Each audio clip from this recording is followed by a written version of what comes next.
Big shout out Bishop Sycamore, dude. Dude, unbelievable. I mean, it just shows you what you're capable of. You can do anything. I'm not living up to my potential. I need to run a program. You need to never have coached football in your life and then go, I'm going to start a team. I'm going to make high school kids take out PPP loans during COVID. It's impressive he was able to hold that all together without freaking out. That's the one thing I will say. I mean, he's obviously just a faulty person, but that's insane to just like... Yeah, he seems comfortable with it. To have a snowball building that big behind you. Yeah. And then to be like, we'll beat this team and everyone will be on our dick. It's like, if you beat them, they're like, you beat them with 20-year-olds. Yeah. There was no like pot of gold at the end. That is the harshest part because it's every 20-year-old man's dream. It's like, God damn, I wish I could go back and play high school. Yeah, not against those guys. Not against IMG, dude. No. Not against all D1. Oh, dude, that'd be terrible. Yeah, that was awesome, though. Taking a loss to Stowe Rocks and then a day later traveling to Ohio to get your ass beat by IMG. That's like, is that baseball play like that? Doesn't baseball do like... baseball does that and players get tired. It's like hard for baseball players. Yeah, I didn't play organized football since I was like in 7th grade. And I still remember like my forearms being swollen for like 4 days. Yeah, I mean, you're fucked up. 4 of his players tore their ACLs that game because they're tired. Yeah. Anyway, that's when I had like my stem cells flying and stuff too. True. Dude, if I play pickup basketball now, I feel like I have leukemia for like 3 days. I'm gassed for 5 months, dude. I feel terrible. If I have to run at all, my trainer would make me run sometimes. Mm-hmm. Be like, I would almost faint on the walk back from the gym, dude, from running like a quarter of a mile. I'd be like, dude, I took a VO2 max fitness test on a treadmill this weekend in the hotel gym. What are you thinking? I got like a 33.6. That's good, dude. No, I looked it up. I'm like, it's like, yeah, if you're my age, you should have, it's like the bare minimum. Yeah. For like, I'm like the bare minimum for my age bracket. I should be like 50. No, you're fit, dude. Honestly, it was bullshit because I had to hold the heart sensors the whole time. That's hard to do. I couldn't like run. I had to like hold still. And then I was good, but it was like your heart rate's too high and it cut the test on me. I said, bro, put me back in the game. I wasn't done. I think I was taking like a firefighter fitness test. It was like the Gherkin test. I got real whacked out in the hotel. I was like, dude, I got to start taking like troop fitness tests and be ready at any time. That's psychotic. I don't know why. I was like, I should as a citizen be ready. Funny, that's what you were doing in your hotel. Meanwhile, I was up. Throwing up. Oh God, dude, I was on a fucking mad one this weekend. I had nothing to do. I just worked out. That's great. I like worked myself into a pulp. It was pretty tight. I mean, Salt Lake, dude, 2-a-days. You were in Salt Lake. There's nothing to do there. Truly there was. Oh, it is beautiful, dude. Oh my God, town. It's we went out to breakfast and the place. It was like I looked it up and I like did a little research. It's like a popular place, so it was like a 40-minute wait. Yeah. So I was there with Sid the kid. There's like a park across the street. So like, I was like, let's just walk. What was the park. Place called? Do you remember? Park City. I forget the cafe was called Park Cafe on the Park or something. Yeah. But I forget what the park was called. But we go through and there's like this farmer's market. And it was beautiful. You know, like Salt Lake. Salt Lake is just like beautiful. And there's like the mountains and there's like nice green park. And so we're walking around. And then there was the mayor, Rocky. This guy, he was the mayor of Salt Lake. I think he was a 2-term mayor, retired. And now he's running again because he's like, dude, it's fucked up what they're doing right now. I didn't know what his platform was, dude. So he's sitting there and he was like, so I'm like, oh, hey, how you doing? We're talking. And he was like, yeah, man. He's like, I was like, this park's beautiful. He's like, yeah, well, usually it's full of homeless people. The police came through and cleaned. Dude, they're like, usually the police came through and cleaned them out. And I was like, oh, nice. And he's like, well, no, I'm running to like stop that from happening. Oh, fuck. I was like, oh, yeah, I mean, for sure. But I was like, dude, but it does look nice. And he was like, yeah, but they like take all their stuff. They like took their tents away. They're taking their medications. I'm like, that's fucked. I was like, this park is nice. And he kept just being like, well. It's funny you mentioned that. Last time I was there. It's filled with homeless people. Yeah, man. Yeah. And not like drug addict homeless people. I'm sure there's a lot. It's filled with like just Mexican immigrants. Yeah. Yeah. The bros. It's interesting. Yeah, Rocky wants to save him. He's running. So he was like someone in the 70s. Sid was there and he was like being nice, but he just like turned to Sid and he was like, I just met with the Black Chamber of Commerce leader. I was like, sweet, dude. Nice. Yeah, he was being nice. You were kind of laughing about it, how like he didn't mean anything mean by it, but when you get that there's old, like 10 black people in Salt Lake City. That's what I told Sid. I was like, dude, he was pumped to see you, man. It was Sid and the Utah Jazz. He had, That's literally the only black people in Salt Lake. He had no one else to talk black They don't stuff have black with. people. They have Samoans. Dude, he literally, it was the first thing he said to Sid. He turned to Sid and went, he's like, he was like, oh, you're black. And he was like, I just talked to another black guy today. Yeah. Dude, Rocky's the man. Rocky, dude, he was like, I was looking him in the eye. I was like, do you really give a fuck about this stuff? And I'm like talking to him. I'm like, so what are you going to do? He's like, you build structures for him. And I was like, I heard they had a homeless place. And I was like, fair enough. They had a homeless, like a mental health shelter or whatever, insane asylum, whatever they're called. And they had one, they knocked it down. So that's why their homeless are so bad. Yeah. He was saying the reason they knocked it down was because it was in again, this is what I thought he was saying. It was in one of the council members' districts, and he was claiming the council member was like, I don't want all the homeless people in my district. So they knocked it down. Like, we'll build 3 separate ones so we can divvy these guys up. Yeah. But then I was talking to some of the people that live there, and they were like, that's bullshit. They're building condos right where that homeless place was. They knocked it down. They're building condos now. So someone got paid. Someone got the bag.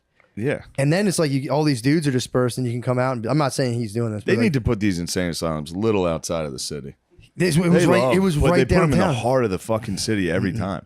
Yeah, but you also got Austin has that one right across from Creek in the Cave. You got to keep them like they can't like they got to be like right near a bus thing. These dudes need to be. It's full service. These guys are royalty, dude. They really are. Should get carriages, very nice carriages, dude. I was talking to homeless stuff too, and I was like, do you know anyone who wants to just drop everything and just deal with homeless people all day? I have not met one person. Because that's what it's going to take. Yeah, I know. Everyone's like, we got to do this. It's like, are you going to do it? Yeah, are you? I knew one person who worked with the homeless, and they burn out like pretty quickly, and they were like, I can't do it anymore. Yeah. You're like setting up meetings. You're like, I'll meet you. It's like meeting someone in like 1945. You're like, I'll meet you at the corner of this street on Friday, and they're like, you're like, they're never there. They're never going to be there. It's so hard. It's impossible. And this guy was like, dude, we have to come like pull them out of the cold. They get frostbite. So they come and like pull that is them out. one thing that's good for Salt Lake is they do get cleared out every few months. Denver too, dude. Rocky the boys survive in Denver too. It's crazy. They make it through those winters. Those guys, you would think with the homeless fortitude to survive in harsh elements, they'd be valuable in society. They're not. We should let them climb. They should be. It might be climbers. That could be good for us. Yeah, just it's not going to benefit anybody, but just have guys climbing shit. That could help. I have said we need before, to start shipping them to other countries. They need to get countries. Sponsored. No, they need sponsors. They need to get racing jackets like M&M's, Red Bull. Yeah, you can just give them like $50 a month and have like they'll fly your shit. Sponsor. We should sponsor homeless dudes. Yeah, that's what I might start doing. Yeah. And just be like whatever you want to do with the money. Hold a sign outside of 30th. Wasn't that an idea? Which one? Oh, 30th Street for Matt and Shane's. Yeah. Not a bad idea. We don't need billboards. We need to give a bunch of homeless guys hold this sign. Don't worry about money. I'm taken care of by Matt and Shane's Matt and Shane's Secret Podcast. Save me. I'm fucking high as shit. Thanks, Matt and Shane. Yeah, dude, it's really weird. We could start paying homeless people to climb stuff. True. I think people would. What a parkour Parkour as hard as they can. Team? Put together a wild homeless parkour team. Now we're just bad. 50 dudes parkouring. This is what COF? Yeah. What's the COF? We're basically Bishop Sycamore. Bishop Sycamore. That would be sick, dude. To scam your way into putting together a homeless football team and make them play IMG. Well, dude, it's one of those things. The plays they would run would be revolutionary. God, dude, revolutionary. It would be crazy. It would be like 14 water. They'd be having water boy hallucinations. Like when a cat gets on the field during a game. Like people would have to chase them. They'd be so fast. They'd be so hard to catch out there. Hey, get your fucking hands off me, mother! Just fucking break the tackle. Hit him with some fucking dust. Get the boys dusted before the game. Oh my god! Send them out of the tunnel. They wouldn't stay on the field. They'd run straight to the bleachers. They'd start climbing. You couldn't keep them on the field, dude. No. They just set up. They'd set up camp. Right? They would just set up camp. There'd be nothing you could do to get rid of them. Dude, it is funny though, because it's like there's these dudes that are just like, I mean, obviously they're getting like they don't have any money. They're fucked up mentally, and it's like nobody knows what to do with these guys except for Rocky, the mayor of Salt Lake. He's like, I'm going to build places for them. We're good. He said they had it totally under control. And he was like, and then the shit fucking fell apart. He was like, I retired. and the shit fell apart. Yeah, I think it's. I don't know. My Obviously, thing is- I don't know enough about it, but it looks like it's beyond all repair. Yeah, It looks like we need to stop future generations from being homeless and just kind of True. let these boys ride. true. Because there's no fixing K&A. No, you can't. There's nothing. You got if you see like a young kid with a stick and a bandana, you got to take it from him. Like, If you see a Voss, if you see a rich Voss walking around, dude, it sucks. Like because there's like it's just terrible. But there really is. I don't think there's anything anyone football can do. league. The what? Every city needs to put together a homeless football. Should be league. mandatory. We should do the draft for football. We should have for Olympics, kids. annual Olympics, homeless Olympics. Each city gets represented by their homeless. That'd be actually pretty sick. It'd be fun. I think we could at least generate some ad revenue and people would watch it True. and let the boys stay in If places. they just became like like early Greek, like Olympian athletes. It's like, look, Naked. you guys are pro athletes. Yes. Just focus on your training. No, I'm telling you. Yeah, I think you're right. I think it's a lost cause. Yeah. Because those guys have to be institutionalized. Either they're totally crazy, in which they need to be institutionalized, or they like can't hold down a crib. Yeah. Which is like, all right, now you need cash, and it's a matter of like you might give a dude cash, he puts up the good foot or whatever. We could help them, or we could donate all of our money to Ukraine so that we can buy up their farmland. I know. Either way. Yeah, we could build houses for those guys, Yeah. but It's a lot of, yeah, it's a lot of scratch. It's a lot of scratch, a lot of maintenance. Being too. pro-homeless is a tough cause, too, because even like all the liberal voters are But you're saying pro keep them outside? No, just being like, we need programs to help them. Oh, okay. People are like, I don't want to spend money. I hate those guys.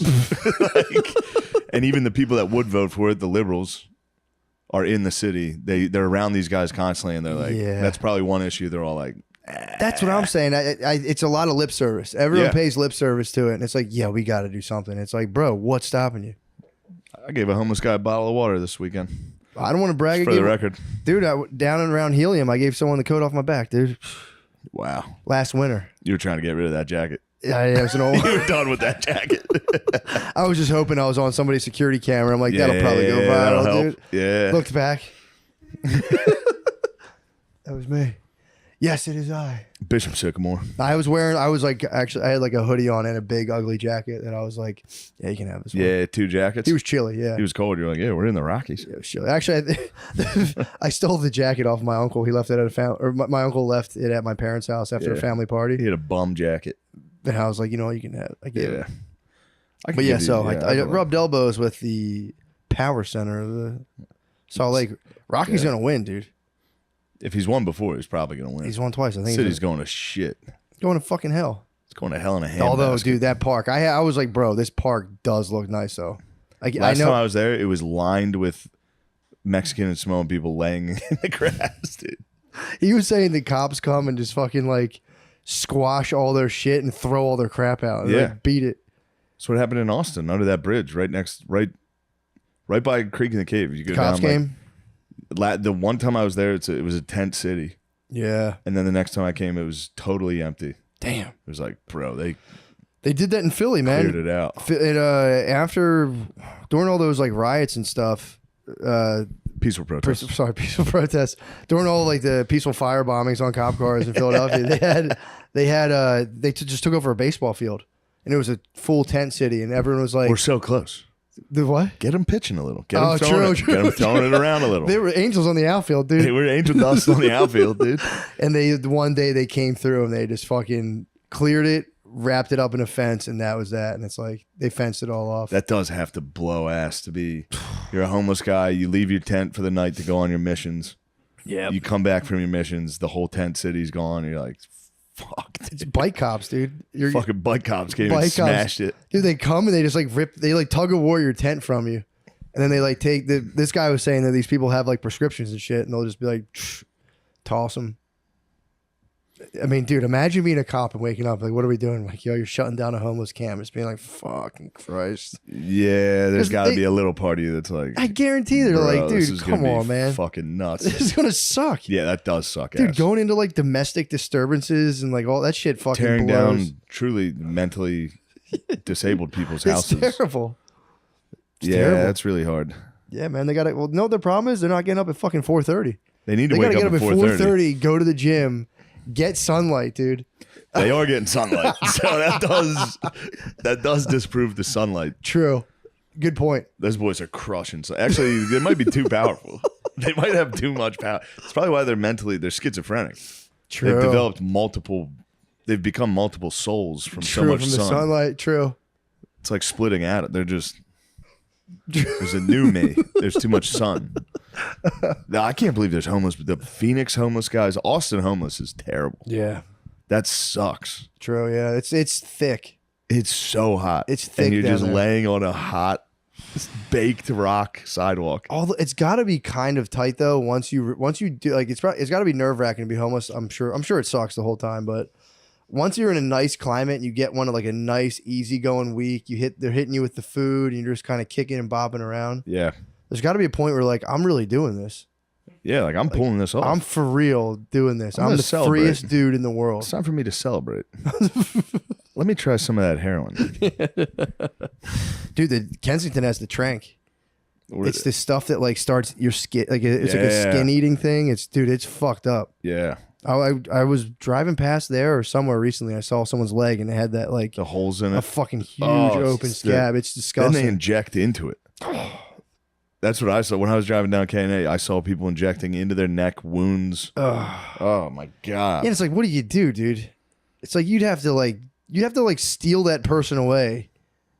It'd be like ripping someone out of like almost like nature. Yeah, You'd have to like completely recondition them. it sucks to even talk about because we can't solve it. Not at all. It's an unsolvable unless we take all that money we're giving to Zelensky and maybe save humans' lives instead of funding murder of them. Yeah, well, but who cares? We need that farmland. True, we do. Good potatoes. RFK was bringing that up on Tim Dillon. Was he really? He was just saying how 3 companies own everything. It's like BlackRock, BlackRock, Vanguard, and State Street. Yeah. Yeah, I think BlackRock's getting I think in the money we're giving to Ukraine, and this is secondhand, I go watch it. Yeah. I think the money we're lending them, then they have to open their farmland to purchase. So we're just buying their farmland. Really? Yeah. What's I read somewhere that China now, China is going under, they're in debt. It's like, who are they in debt to? Aren't we in debt to China? I don't know. I think the whole world's in debt, dude. I think nobody has Yeah. I don't think countries are all in debt now. Like China's in debt. It's like, to fucking who? Who is everyone in debt to now? I thought China was like the master creditor. I have no idea, dude. Dude, I mean, it was the New York Post. I don't know how anything It was works. the NYP. It was the NYP. The lying NYP. NYP's the oldest NYP put a hit publication. piece on me. I don't care. The The oldest publication said Australia was mad at me. Dude, I read that article. And then they asked to do an interview. I said, no. I'm not doing it. How dare you knock down a I declined prestigious... them. Dude, Yeah. first of all, I saw you're performing with the Josh Groban. I saw you on a flyer. You were doing a show with like Josh Groban. You didn't see this? I'm with Josh Groban. It's like a benefit, dude. Josh Groban. Josh Groban's on? Josh Groban has the best rendition of "Oh Holy Night." It brings me to tears. Hold on. It's better than Celine So if I Dion's. search Josh Groban, Shane Gillis, something will come up. Yes, dude, you're gonna be on the same bill as Grobes. Dude, for real, his "Oh Holy Night." Oh, Veterans Fund. I've looked at this article. That's funny. Dude. Veterans fundraiser. Tracy Morgan, Josh Groban, John Mellencamp, dude. Dude, I'm telling you, that's gonna be awesome. John Stewart, and then me and Shane Gillis. Fuck. I gotta come up with some new material. No way, dude. True. Dude, Just doing Trump. Fuck him. yeah, it's fuck around. That's not for a while. That said November. Oh, that'll creep up. November 6th. Yeah, that's sooner. Nah, dude. Better hurry up. By then, dude, you'll be fine. How long? It's you probably gonna at some shitty venue. Let me check. Groban? I don't think so, bro. That dude doesn't step foot in Lincoln anything. Center for Performing Arts in New York City. Fuck. Yeah, dude, that's gonna be the top of the pops. Oh, fuck. What? That's just going to be You're gonna stressful. You saw me at the Garden, dude. I don't handle that well. Yeah, but you I killed. forgot a joke. Yeah, but dude, it was. Did we talk about that on here? Literally, No. right before I went on stage, McCusker's standing right at the steps, and I was like about to go on, and I turned to him, and I was like, I for real forget the words. I forget the words to my jokes. And I was like, whatever. I'll figure them out when I get up there. I got up there, and I was like, There couldn't have been a more intimidating situation. it literally looked like I was thinking. It was good. Because I stood still on stage, like, Yeah, but it all plays. I was for real trying to remember a joke. You would go, I don't know. Here's another thing, and just talk, and it would do very well, dude. As soon as you got up, just like the top 10 comedians in the country, just swarmed up and were watching. I was like, holy fuck. Thank God I didn't see that before I went on. Yeah, with these, that would have made things way worse. It was people literally walking out of a television. I was like, oh shit, that guy. It's like, oh crap. Oh, you missed right when you left. Travis Scott walked in. Did he really? Yeah. It's pretty funny. We might have fought. Oh, you probably. We might have gotten him. We might have threw down. You would have hit him. We're like different sets, dude. Yeah. What's up, motherfucker? What you got to say now, bitch? I forgot when I almost shit my pants on the way to the airport on Friday morning. I was watching. Dude, if you would have fought Travis Scott at Madison Square Garden, that'd be the best. All right, sorry. I might. We might. You and him wrestling would be the funniest thing possible. Because he was in a cool bubble jacket and Jinko jeans. You would have been in your hokas. It's one of my I think it's just becoming old and white, but it's one of my fantasies is like wrestling old rappers and being like, not so tough, are you, dude? Yeah. Without your guns, you're nothing. I'm tough. That's how you do it. The old school way. That's the Bishop Sycamore dream. It's like, dude, I wish I could go back and play high school and beat these kids' asses. I know. Dude, I've been watching these YouTube videos from this one guy about like the Philly drill rap scene. And it's nice. It's fucked up. It's just like kids getting shot, and then but like the documentaries are all the same. It'll be like tonight on 23rd and Berks we had a murder, and they'll talk about the news story. Then they'll go to like the kids who are doing it, and then they'll show the rap videos. And I was watching them on the way. I was like watching one in the morning in the Uber, and I kept laughing about like a 37-year-old man shits himself in the back of it. I'm in the back of a drill rap video. It's fucking. Just with the fucking ski mask, like man. Are they doing the thing they do in Chicago where they like it's all like Twitter and they're like celebrating the guys? Yeah, all the fights are about they'll like talk about the dead. If you disrespect the dead, then the other gangs are gonna come start shooting you, and it's like 17-year-old gets shot, and then this other gang goes on like a 3-person killing spree.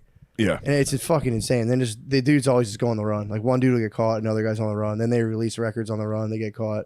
Yeah. It's ridiculous. And it sucks too. The music's like bad. It's like really bad. Drill rap takes some time to get used to.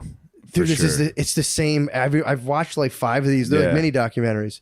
And the only thing everyone talks about is the switches on the glizzies. I put the switches on. I hit the glizzy with the switch, and it's the same fucking song. You got to put the switch on. They just say like a different dude. We killed Little Beatty, and it's like they talk about don't talk about Little Beatty, disrespecting the dead, and then you have to go and you have to shoot them, and they're like 17-year-olds just lighting up barbecue. Dude, imagine you're at a family barbecue and your 17-year-old cousin shoots it up. You're like, what the fuck, dude? What the fuck are you doing? Damn, they were trying to enjoy glizzies. What? At the barbecue, they were eating hot dog glizzies. So we put a switch on the fucking glizzy at the barbecue. Made it an automatic glizzy. Dude, it's so bad. Is that what putting the switch on a glizzy is? I think so. You switch it to automatic. Yeah. So you can miss more? I know, dude. What are they doing? I know, dude. It's crazy. It's fucking crazy. The videos are just them with pounds of weed and illegal guns. It's the dumbest. It's the worst thing. It's also in the world. so hard to be the one guy that's like, all right, let's stop. Let's tone it down. Because then the second you're like, all right, let's stop. The other guy's like, pussy, I'm the craziest one. I'll kill everybody. You're like, dude, fuck, shit. Fuck, fine. I'm crazy too. Yeah, Meek Mill offered, I think, a couple of Meek was trying, and everyone was like, shut up, you old bitch. The second Meek Mill was like, all right, guys, we got to stop killing each other. Everyone's like, I'll shut up, pussy. I'll sign the top rappers from all these gangs and bring you guys together. Yeah, there's like, shut up, old head. Yeah, we'll kill you. Bitch ass old head. Yeah. We'll literally kill you if you come down here to sign us. Oh my God. Dude, it's great. It's so bad. They're dude. bad guys. They're bad kids. Nasty kids. Dude, we need Donald Trump. The videos, dude. They're like they're like they're skinny little kids. Yeah, they're bad guys. You watch dude. the videos, it's like this is little fucking abortion butthead. It's like it's crazy, and it's just like a 120-pound kid, just being like, these are props, and he just has 2 obviously real guns. Yeah, and it's just fucking like, yeah, that's why I shot Little Beatty, and it's like, dude, stop confessing, stop disrespecting the dead, dude. And don't disrespect him and stop. And confessing. that's what those videos they like tie in, like this is what he's talking about. This is the case. Yeah, and then he was arrested 2 months later. It's fucking crazy. Yeah. It's funny because people like rappers are arguing for like they're like creative. We should be able to talk about whatever we want. And you guys can't legally get us for it. But then it's like, no, you guys are. You're talking about you killed a guy. Yeah. And they were trying to figure out who did it. Now they know. And then you made an album of you like, I did it. Like, all right. Well, we're gonna investigate him. Well, then all the really commercially successful rappers just watch these like little gangbang kids, and then they just like emulate them, which is kind of fun. The commercial, like the super successful dudes, just emulate what these kids are doing, and they're like, yeah, this shit is cool. And they're like, we knew it was cool. We were right. And they'll make like 75 G's on something and be like, there's a funny thing about the cops listening to that. Oh, dude. And I'm sure it's a meme by now, but just a cop being like investigating a murder and someone being like, Captain, you've got to hear this. The new Little Beatty just dropped. He confessed to all of it. He did it. Switch on the glizzy. Yeah, dude. It's I mean, dude, cops, they're like in their social medias and stuff. It's pretty. Yeah, because they keep openly confessing what they're doing. Dude, everyone sells drugs on social media too, like blatantly. Sick.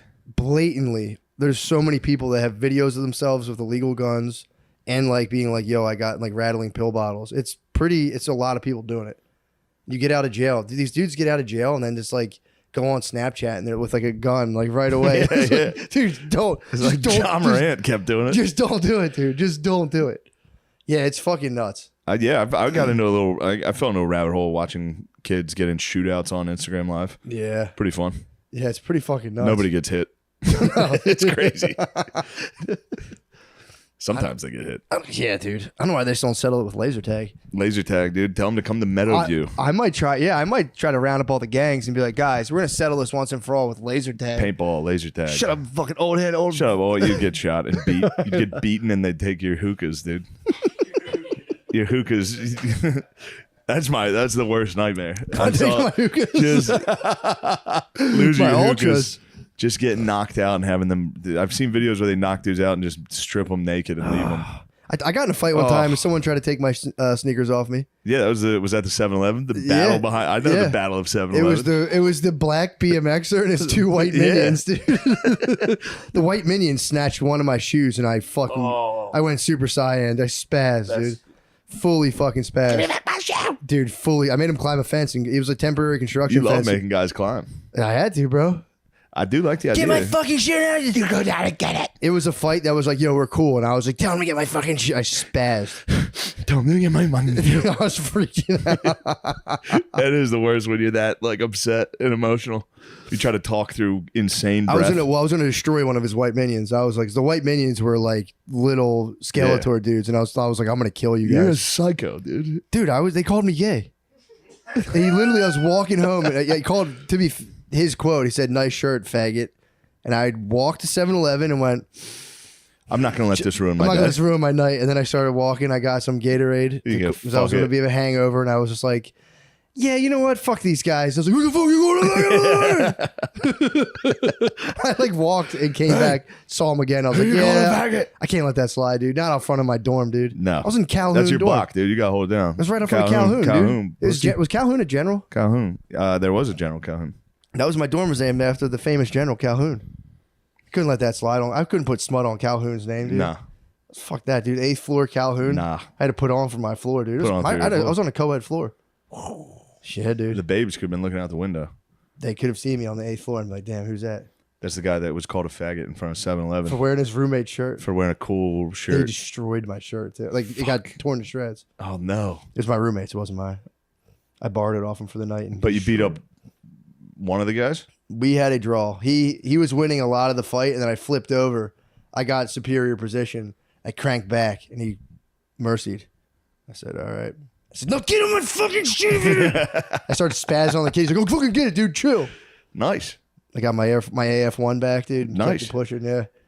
He fucking hurled my AF1. It was like a shitty. Fucking hurl it, dude. He's being a fucking asshole, dude. They tried to team up on me. Hurling a shoe is very funny. Dude, it was like a shitty, you know, like when people have never played sports before? Yeah. He did one of those like shitty, like white trash nerd throws where it was like, barely made it over. While you're fighting, you're like, pussy ass. dude. Pussies. If I see him, it's on. If I see Travis Scott, we're wrestling. Travis Scott is the one you need. You need to meet as soon as you see him shoot for the legs. Oh yeah. Don't even have actually fake that. Be like, hey, what's up? It's nice to meet. Boom. Shot. Fuck you, dude. Shot. No, the fantasy is he pulls the glizzy. Take the glizzy, then you fucking about disassemble guns. You disassemble it in front of everyone. They go, holy shit, and you go, no problem. Now you're in big trouble without your precious glizzy. Now it's time for us to growl and wrestle, and for me to get too emotional during the fight. I took the switches off your glizzy, dude. Now you can't get me. God damn. But yeah, that was dude, the weekend was sick. I spilled a drink in the beginning of a show, right in the very beginning. I set my drink down, just missed the stool, and it just went. On the show. I came out, dropped an entire. What's up, everybody? Dude. Mr. Cool's Salt here. Lake City. Just That's fell. hilarious, though. But dude, it didn't affect me at all. I looked at it and I went, fuck. Yeah, that's funny. It was pretty nice. Had to kick a dude out. I tried to put a dude in the penalty box. He was just in the back right. I was like, there's a penalty box. They're gonna kick him out, and the fucking there's a box back there. Dude, he at one point I was sitting there like just doing it, and he went like this, and I like stopped, and I was like, "Are you raising your hand?" He was like, "Yeah, I gotta ask you a question, bro." And I was like, "All right, well, let's fucking have it. What do you got?" And he was like, "I've been playing this shit my whole life," and I was like, "What are you playing? What?" And he's like, "My life, being alive." And I was like, "Oh, dude, you've lost it." Right? God damn it! The guy was ready to kick him out. I was like, "Give him a 5-minute penalty. Yeah, let him back." And the dudes were like, "No, he's out. Just kick him out." Nice. But I blamed it on him. Yeah. Afterwards, I was like, "I can't believe I spilled my fucking drink." That piece of shit. That fucking asshole. Yeah, it was sick, dude. Dude, they all get married out there at like fucking 18. Yeah. It was nuts. Everyone I talked to, I was like, "Yeah." I was like, "You guys have kids?" I'm like, "How long have you been married for?" And like 7 years. I'm like, "How old are you?" Like 24. Like, yeah. God damn. Yeah, it's kind of nice. I think it's the way you should do it, honestly. I think it's the way we've always done it. Yeah, I think you have healthier. The last like kids. 20 years. You bounce back. Yeah. I have like Alzheimer's. I had kids too late. Yeah. Don't do what I did. Dude, I can't. I got up at 5 o'clock this morning. I was sleeping in a baby crib from like 5:30 to 6 something. In a baby crib? I was holding her. I was holding Chloe, and I was just sitting like this. And I went to put her down. She stood right up, and I was like, "Motherfucker!" So I was like, "All right, I'm just gonna." Sometimes I'm like, I'll just lay down. So I just laid down in the crib and just kind of curled up a little. So you can't. It's hard to fit. That's nice though. It's tough. I was surprised it supports my weight though.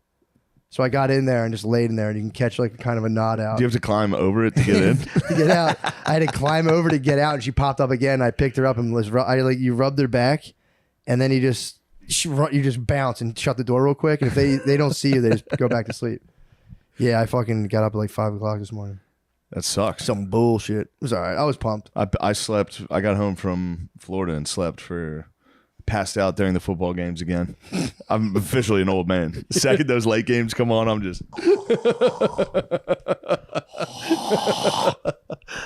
There is something about falling asleep on the couch though. That's kind of nice. I love it, yeah. But I have terrible sleep apnea. If I'm hungover, that's when it's the worst. If I'm hungover taking a nap, I get crazy sleep apnea. And I was getting it yesterday loudly. Do you wake up with like a racing heart? Yes. Wake up with a racing heart and you're like, holy shit, I just wasn't breathing. I used to get that when I'd smoke weed and go to sleep. I wouldn't breathe and I wake up just like it's the fucking worst feeling. It's embarrassing. Yeah, I mean it sucks. Yeah. But I don't get it. I just treat it more like a dude waking up with my dog tags. So I'm like, get off, don't touch me. Yeah, I usually do that. I wake up with a knife. I go, oh no, that's just my sleep apnea. I'm not at the point anymore. I thought it was the enemy. Yeah, sleep apnea. Get the fucking Florida was nice. Skyfox. It is. It's almost time for the Skyfox. Yeah, get it. It is time. Put the switch on the Put the switch on the ghillie. Start doing some barrel rolls in my sleep. Do a barrel roll, rip the thing off the wall. Just get a full flight simulator. Be like, no, it's just for flight simulation. Florida was good. I brought down O'Connor and Aunt Moore. Really? Aunt Moore had a time. Aunt Moore doesn't drink a lot, so we made sure You got him fucked up. I got him fucked up. I gave him every shot that I was offered. It was very fun. God damn. It's very fun. I watched him throw up. Nice. I knew he was. He did say he's quick to pull the trigger if he has to. But he patiently waited. He went to a bathroom and sat there and stood outside and waited for somebody to leave. And he was like, And I was like, where'd Ant go? I was like, oh, Ant's probably throwing up. And they're like, no, he's just waiting. I was like, he's holding in a throw up right now. And I walked over to him and I was like, he puking? He was like, he was fine though. Ant's young. I guess he is new young. enough to drinking that he doesn't. Yeah. He like bounced back every day. That makes sense. Con man wasn't depressed. We had a good trip. That's awesome. Yeah. I had a fun time with the kid, dude. His eyes are getting bad. That's funny. Dude, it's very funny. His eyes are getting bad, and you know how he is. He's like, it was me, him, and the host, and he's like, yeah, I had like 20/10 vision, so now I have probably like 20/20. So it's perfect vision, but it feels like to me it's like a blur. I'm just sitting there. I'm looking at him like, you're so full. Why? Dude, I'm sitting there going like, okay. So then on the flight home yesterday, I was eating a beef stick, and I was like, you want one? So I got one out of my bag, and I was like, here, sharing a beef stick with him. I'm looking at the wrapper, and he's going, that's that 2020. He goes, can you read those? I was like, the ingredients? I'm like, yeah, dude, they're clear as day. And he goes, I was like, you don't have fucking 20, dude. Yeah. I just started hammering him, dude. It was so funny. He was like, well, I mean, I can like look at them and I can pretty much figure out. I'm like, that's not seeing, that's thinking, dude. That's thinking. I was like, you must have like 20/40. I'm like, your eyes are fucking, you're an old basset hound, dude. It was so fun to burst his bubbles. I was sitting there in the green room being like, you don't have fucking 20/20. Yeah, it's fun to burst someone's bubble when their bubble's dumb. Yeah. You know what I mean? And I was like, dude, when it's something like I definitely have 20/20 vision. It was so funny. Who cares? It's such a sick. Don't. It is such a sick move. It's something you can't control. It is such a sick move to be like 20/20 for me is like blurry. It's like, no, it's not, dude. That's called like you need glasses. Yeah, that's crazy. I was telling him, I'm like, I can't wait to get glasses, dude. I would love to have to be like, yeah, you're gonna look good in glasses, dude. I have blue light blockers for nighttime, so I have I have glasses that block the blue light. Why? Because it helps you go to sleep better, dude. You can't just be sitting here just burning your eyes out in your retina. This is giving you like noontime blue light. If you're sitting there at nighttime and you're just like, I shouldn't even look right now. Yeah. The blue light, but it's sick because they look like those screens aren't doing anything to me. I slept through the afternoon games into like 2 hours of the Wolf of Wall Street. I slept for like 6 hours. Circadian rhythm's probably fried right now. It's nuts. You need the blockers, dude. It's because I was puking in Miami yesterday. That's how you puked at South Beach, though. I had to set the tone. Yeah, I mean that's food poisoning. I had to let. I mean that was I haven't thrown up like that in dude. Years. That happened to me in fucking. And I didn't eat any. I had 4 wings. Oh, you're throwing up bile and shit. Yeah, it was a disgusting. It felt so good when I was done. I bet. Did you come out your nose? No. I was, but I do this thing where when I throw up, I don't really bend forward too much. That's what's so funny about me standing in the shower, just going. Oh, no.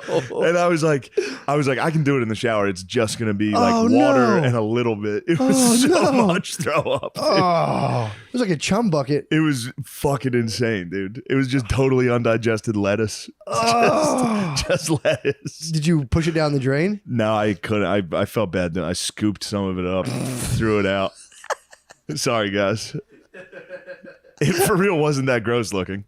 I showered it off and it was just a pile of lettuce. That's not bad. It was wretched.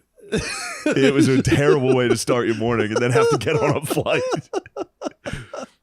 It does feel so good though. It felt so good. Oh my God. I'm happy I did it because there was a part of me that was like, I shouldn't make myself throw up. No, you did the right thing. And then it's like, I would have been flying with that, whatever pile of that was in my gut. And it could have came out on the flight.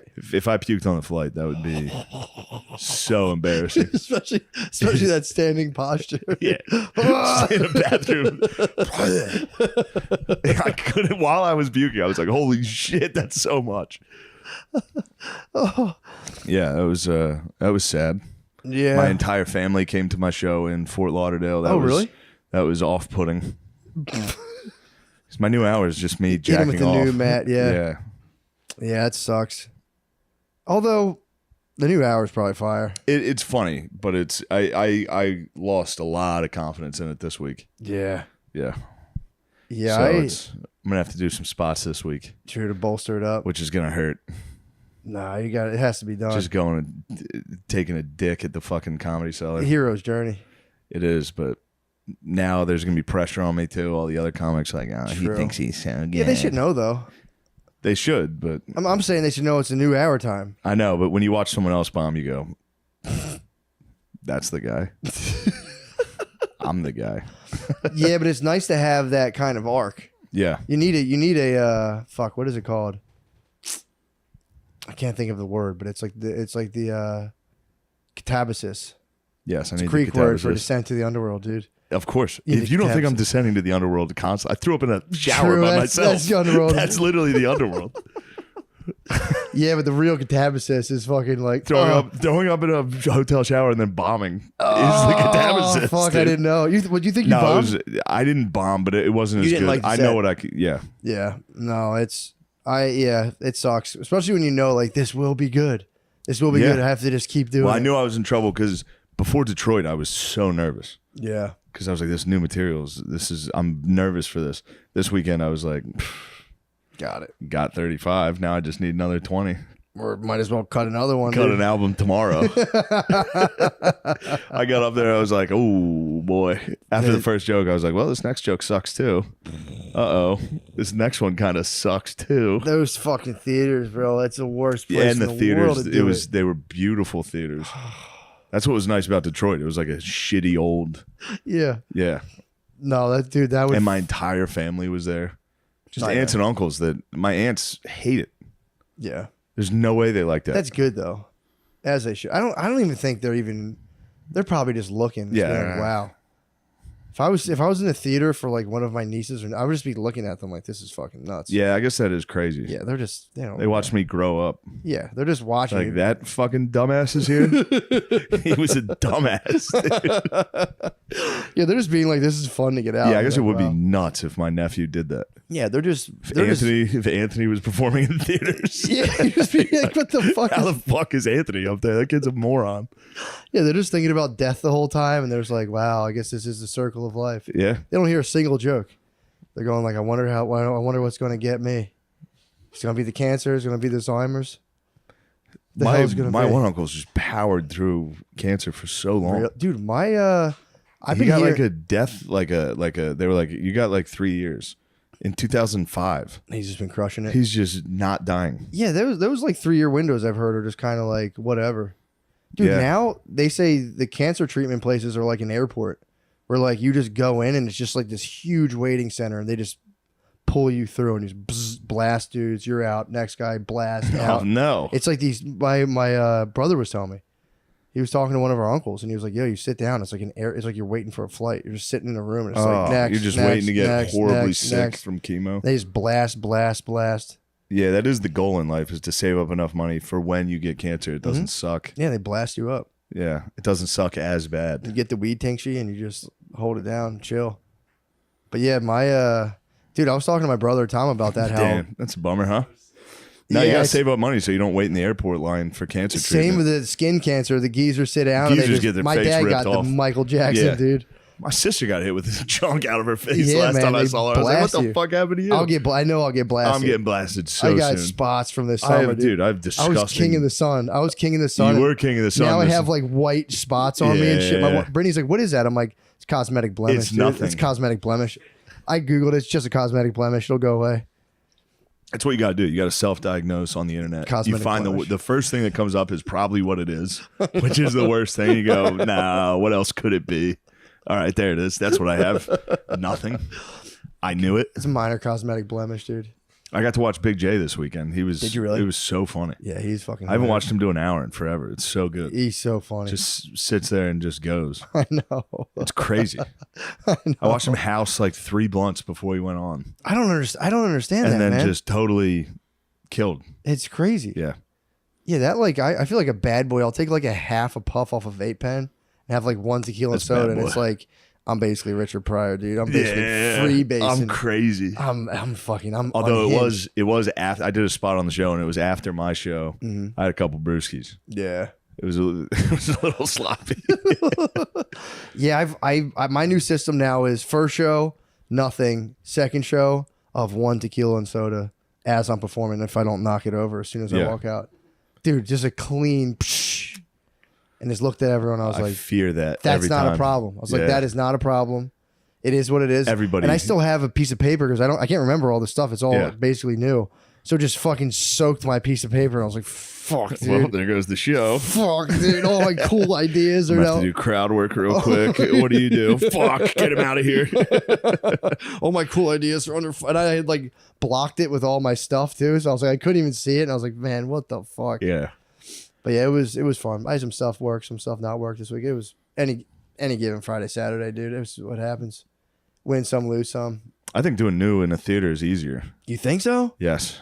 Dude, because you can just look at, you can just be like, you don't like that, huh? And then people are like, hey, kind of, you know. No, but you can still say that on. True. In a theater, you can be like, look, this is new.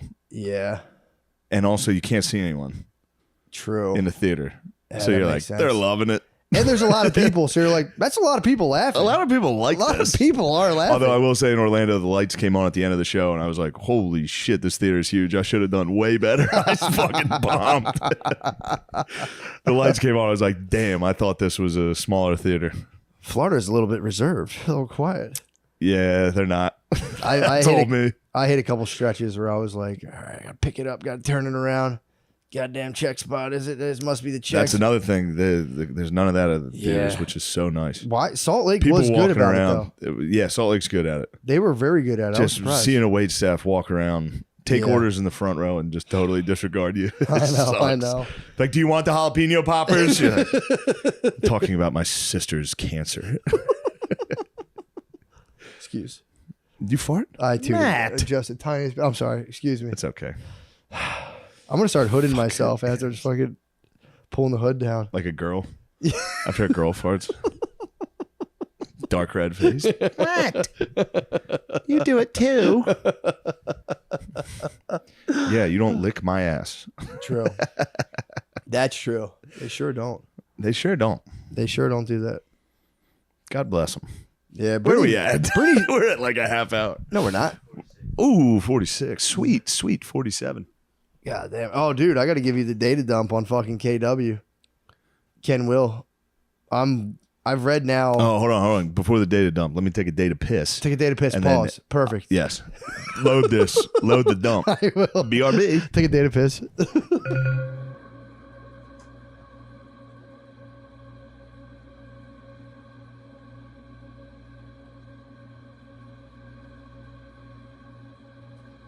Oh, my fucking knee.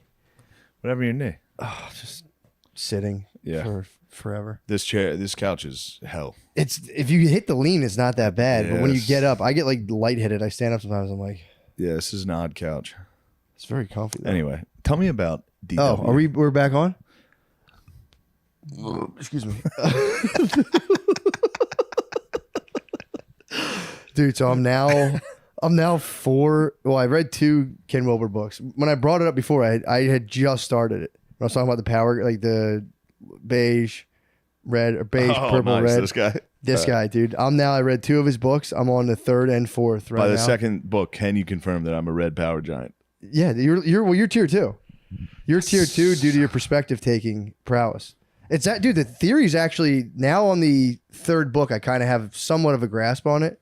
He's basically just describing like cognitive structures that get hoisted on people that there's been stages of people seeing through different, like there was only so much information available to people to construct worldviews, and then you see through those ones, then they get transcended. So like the beige was like just a physical creature basically, and then there was like women. The what? Babes. And then what happened was the babes might be purple, magical, because then they went from just like purely physical. There was a leap in thought to magical thinking. Was like when it would rain, dudes would look up at the sky and be like, can't believe it's raining because of me. This is so crazy. Yes. And yes. So there was that. And ladies then, are definitely purple. Ladies are magical. And then power gods would have been like Alexander the Great, where we're like, I'm going to go cut everyone's fucking head off. And then everyone like, yeah, good idea. And everyone's just cutting each other's heads off. And then from there, it went from mythic membership, which is blue. It's like, no, dude, like we're all Christian knights. We're all Islamic knights. Anyone who isn't us, fuck them. And that was, so then from there, it went to that was like medieval Christendom. The Enlightenment would be. What was the medieval Christendom? Mythic membership. That would be the blue wave. So that's like Philadelphia drill rap. Pretty much. Red would be Philadelphia drill rap. Okay. That's red power gods. Blue would be like basically the police. And it's like the blue pretty much vanquished the red. The blue, we came out of red like, this is terrible. We need to form clubs. Now we got purple. And purple was blue magic. and red would be. True. That was before. Purple kind of made blue red. And then the Enlightenment would be like the scientific rationalists.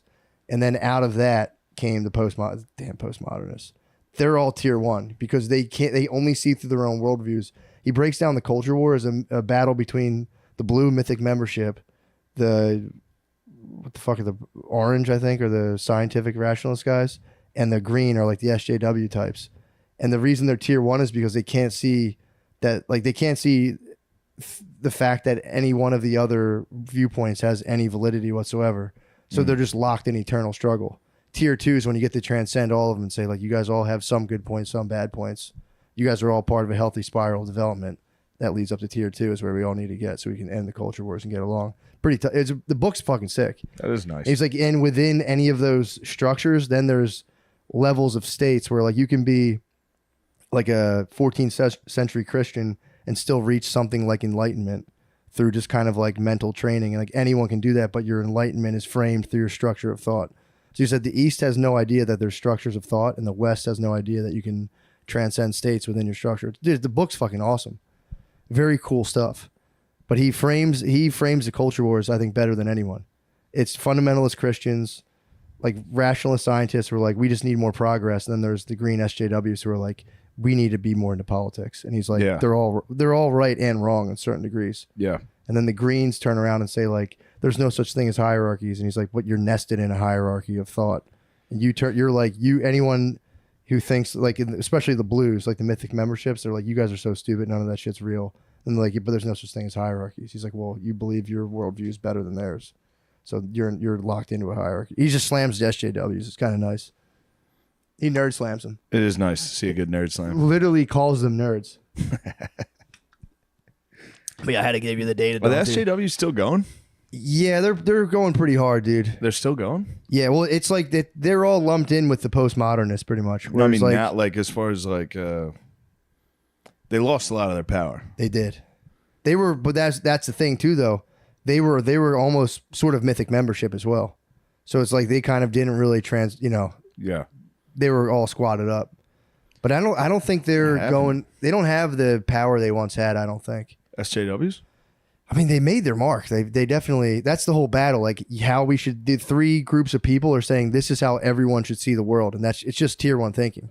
It's like, dudes, you're part of a spiral of development. You have to just be like, if you're in the SJW, you should look at a fundamentalist Christian and be like, you're not doing this to be a dick. You're making a worldview out of all of the available information you could have ever have gotten, and that's why you see the reality as you do. But if they're still level 1, so they go like, you fucking, like all those guys are like, that's fucking bullshit. We got to end all religions. It's just like me and Ken Wilber are just like, oh, dude, that's obviously not the answer to this. Yeah. And that same thing with the scientific rationalist types. They take a literal interpretation of the Bible and they're like, fucking idiots. It's like, well, yeah, dude, that's. When did he write this book? I think he started writing them, I think in like the 90s and the early 2000s. Oh, nice. 99 to the 2000. But I think he had some in like the mid, like 2015. One of them's 2015. He wrote. Okay. So he's starting to grasp the true. But the power of the SJW. Yeah, he saw what was going on, but he was in college while all of that like postmodern stuff was taking off, and he's like, dude, there's some cool ideas, but it ends up like it's self-defeating. Because I feel like the new SJWs aren't anti-religion. No, I mean they go against its teachings, but yeah. Well, they're anti-Christianity. They're pro. When I was in Bryn Mawr, it's like they talk about like Christian privilege and all this shit.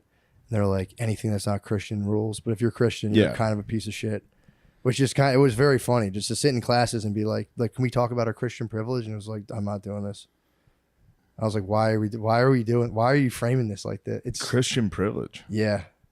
They started to say like, if you're a Christian, basically saying like you get to enjoy the fact that like your religion kind of dominated, and it's like, okay. Because we live here in a Christian. I know, dude. So they do. His whole argument was like they have some good points on certain things, but it's ultimately self-defeating because it just like they take everything and they just deconstruct it into nonsense And he's like, well, good luck. Now your world's just nonsense. I heard a good theory. What is it? The reason the Catholic Church has such good art and all that is because we made our priests not be able to get. All our priests are gay. Nice. Gay dudes can decorate the fuck out of buildings. Not a bad idea. That's why we have the best art. That's a fucking pretty solid idea. Yeah. Mosques are pretty nice too, though. Not the ones around here. Did you ever see? I know the ones. I know the ones in like Spain, and obviously the mosques are beautiful. The crystal. Obviously, mosques are beautiful, and I read the Quran for its beautiful poetry. But there's one called like the Crystal Palace or the Emerald Palace, and it's like it's just literally made out of like crystal glass. Spain has some good ones. Does it really? Yeah. I've never been in one. I'm just looking. I'm thinking of like architecture pictures. in southern Spain is all Moorish. That's pretty tight. It's very cool. Yeah, I guess they don't have like they're more round though, aren't they? The cathedrals are very angular and like yeah. I'll have to go to a mosque and just like, let me check this out. Let me see what you guys are up to. They don't like that. I might go check it out. Don't go. I want to see what you guys are up to. I'm coming into your mosque. Next thing you know, I've been told to keep an eye on you guys. I've been told. Nobody. I'm staying away from it. Yeah, well, I'm glad. Yeah, nobody's bothered them anymore. That's nice. It's good to know. I had a feeling. What? Yeah, true. It's funny. I was thinking more just like checking on them, getting that just fucking get the boys up, getting out in the stadium and going, come on, let's go. Did you guys forget about 9/11? Let's go. You can say that at a mosque? No, I'm gonna go outside the mosque and tell everyone like, why are you going in there? And be like, because I've never forgotten. Oh, you're gonna go right. I'm not gonna be. I'll be peaceful. I'll be like when the Black Panthers used to watch the cops. Yeah. I'm just gonna stand and be like, I can film you, brother. Yeah. I can sit here and videotape you from 15 feet as part of my American right. I bet you would get arrested for that. Even though, yes, the analogy is, yeah. If You're telling me I'd get arrested if I started the White Panthers and fucking followed Muslims around? And stood outside of mosques? You're telling me I'm not allowed to start the White Panthers and follow mosques? Soder had such a funny joke. Right by Soder's old apartment, there's a mosque. Yeah. Fuck, I forget what he did. He screamed something. And he looked, and there was just a Muslim kid standing out the window. And like the mom came over and shut the window. And he was like, no, not you guys. There's a mosque right next to his house. Oh, he lost like in Madden. It was like, motherfuckers. Oh, it's so funny. Yeah. Yeah. No. What is everyone on? What there's got to be a boogeyman at all times. There's always been a boogeyman. Yeah. And it was Muslims held it down. They held down the boogeyman slot for a while. Yeah. Now it's like Russians, white guys. Russians, white guy, yeah, white guys had to we spanned. It went from Muslims, white guys. We were like a middle act between. We were a quick Muslims and China. Check spot for Russia. Yeah. Now Russia's the boogeyman. True, but I don't think it's working well. So they're gonna have to go. The white guy worked. That was great. That was a good boogeyman. That was nice. Yeah. Black guys were big time boogeyman in the 90s, dude. Black guys held it down from 1930 till 1995. 2004. Yeah, now they they tagged out the Rodney Muslims, King and Muslim, they had true. Up till 9/11, people were like, OJ grabbed the torch, was like, no. OJ said, no, we're done. This'll never end. We're done. True, black guys did hold it down. They held it down. They were boogeymen for a while. Yeah. That's what I always hated when people were like, "Oh, how does it feel?" It's like, dude, you should know not the boogeyman. It was bad. Why are we getting boogeyman? We don't like it. We've been boogeyman for a year, and it sucks. It's so bad. Never again. Dude. I can't. It's fucking. They might boogeyman the honkies again for the election. Oh, please don't. I was listening. It was that RFK interview, and he was like, somehow the Democratic Party switched from representing. They used to represent poor people. Yep. And now they don't. Now it's more rich people and poor people. With Republicans, they like that. Yeah. It's like, I wonder when that switch happened. It's like, I know when it happened, when you called all the poor people Nazis. True. Yeah. And they vote Republican now, even though a lot of the times it goes against their own interest. Yeah. Because every day on the news, you're like, yeah, those fucking retards in Arkansas. Yeah, dude. Do you think they're going to vote for you now? Going to their fucking waffle those houses. Dumbasses, their poor ass, shitty waffle houses and churches, like retards and guns. Fuck those losers. It's like, yeah, obviously they're not going to vote for you. Yeah, dude. And then Trump comes down. He's like, guns rule. You guys rule. You guys are the backbone of this fucking country. Yeah. Obviously we're going to vote for that guy. Dude, didn't Trump get more of the black vote on the second election too? Probably. I think he did. He's going to get more this time. Yeah. Unless they have those beautiful write-in ballots. Yeah, true. Mic up. I don't know that much. Like, I couldn't really understand how he was explaining it. Sean, if you want to talk election fraud, you've come to the wrong platform, dude. No, we do not talk election fraud here. Okay, sorry. But go ahead. I'm What kidding. is it? Just say He whatever. was saying in Speak like your mind, certain brother. This is a states- White did Panther you party, listen- dude. in certain states, he was saying that votes that go to him are going to be counted Yes. as votes for Biden. Yeah. And even with the other candidates. If he goes, what? delegates, which Right, are right. votes essentially. What? He has to pay to enter the DNC or to enter these primaries. He has to pay to get his name on the ballot, and it's like a exorbitant amount of money. That way they can keep Biden and not lose delegates to him. What the And if fuck? he goes and campaigns in Iowa, I think he loses delegates in Georgia. All of any delegates he wins goes to Biden. So he's not allowed to campaign? If he campaigns, anything he wins goes to Biden. Why? Because it's the DNC, baby. That's crazy. They did the same thing to Bernie, man. Bernie man had to go kiss the ring and I fucking know, sit there. dude. I can't believe he did that. Yeah, that was sad. Yeah, that was crazy. And his whole thing was like, we can't anything to stop Trump. That was can't good. have Trump. There you go. You're not an impressions man all the time, but when you do, I just got to let it flow. If I think about it, it's if over. you think about it, it sucks. Yeah, that was anything to stop Trump. See, I thought about it. Anything to stop Donald Trump. Bernie's like Arnold, though. Anybody can kind of do it. They do have that mindset of anything they do is justified Yeah, as long as it's not Trump dog. that's some bullshit. Did they ask him if he'll run for the DNC or RNC? If like, would you serve as a Republican? I think Who, someone, Kennedy? someone. I don't asked think him he that. would be a Republican. I think He's he like, would no. maybe independent, but True, I don't know why the Democrats are fighting him. dude. Let him join. He's going to take Trump He'd win votes. if they put all of their No, shit I know, behind but him. he's going to take votes that would have gone to Trump. I know, but They they think should be letting him go. I think they're worried he's going to take Democrat votes too. If people listen to him, Yeah, I know. that was nice with the O'Con man.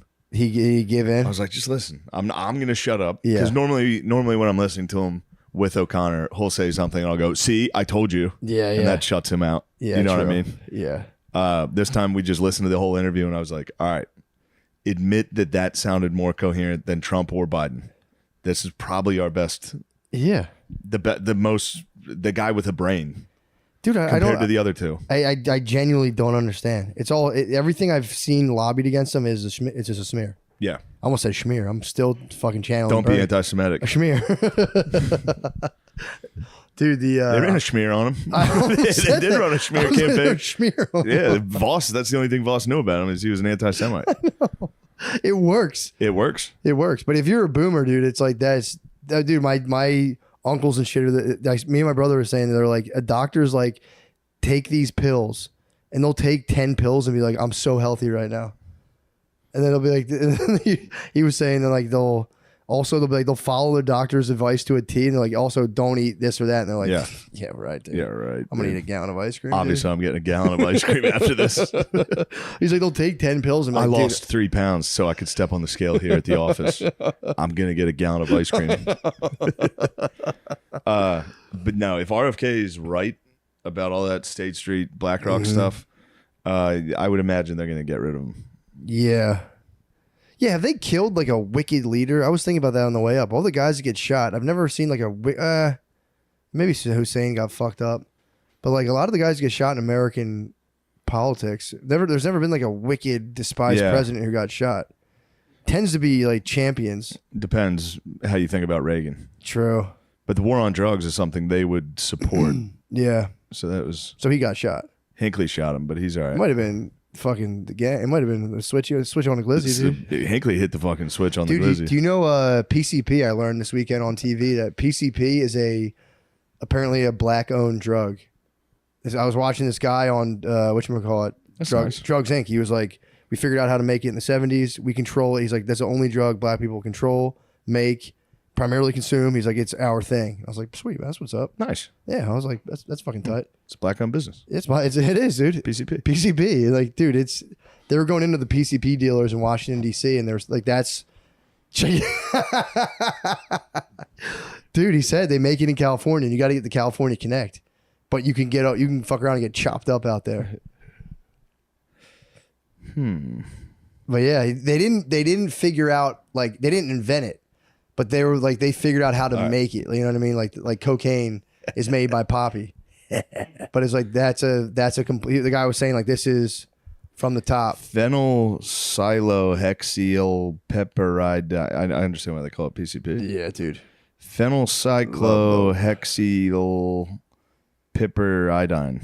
Dippers, dude. Angel dust. It's so fucked up. It's just little vials of piss-colored liquid that you just dip your cigarettes in. Let them like cool out for a second. You smoke them and just bug out. It's fucking nuts. They were saying you can like smoke a little bit of it and just fucking, it's kind of chill. It's very cheap. But if you just take one toke too many, it's like. Now it's time to take your clothes off and sprint down the street. Yeah, dude, and fight the cops. It's time to fight those it's fucking a fine pigs. line, dude. Yeah, it goes from chill to least chill. It's like terrifying. Like stabbing your kids and shit. It's really bad. Yeah. They're going into like when people have breaks from it, it's like very violent and very bad. Some people chill and get real sexual. So that's kind of cool. Get real sexy off the dust. Yeah. I'm pretty sure I smoked it before on accident. Yeah. And unless it was something else, but I smoked weed and hallucinated A, floating up the stairs, and B, breathing a blue flame out of my mouth.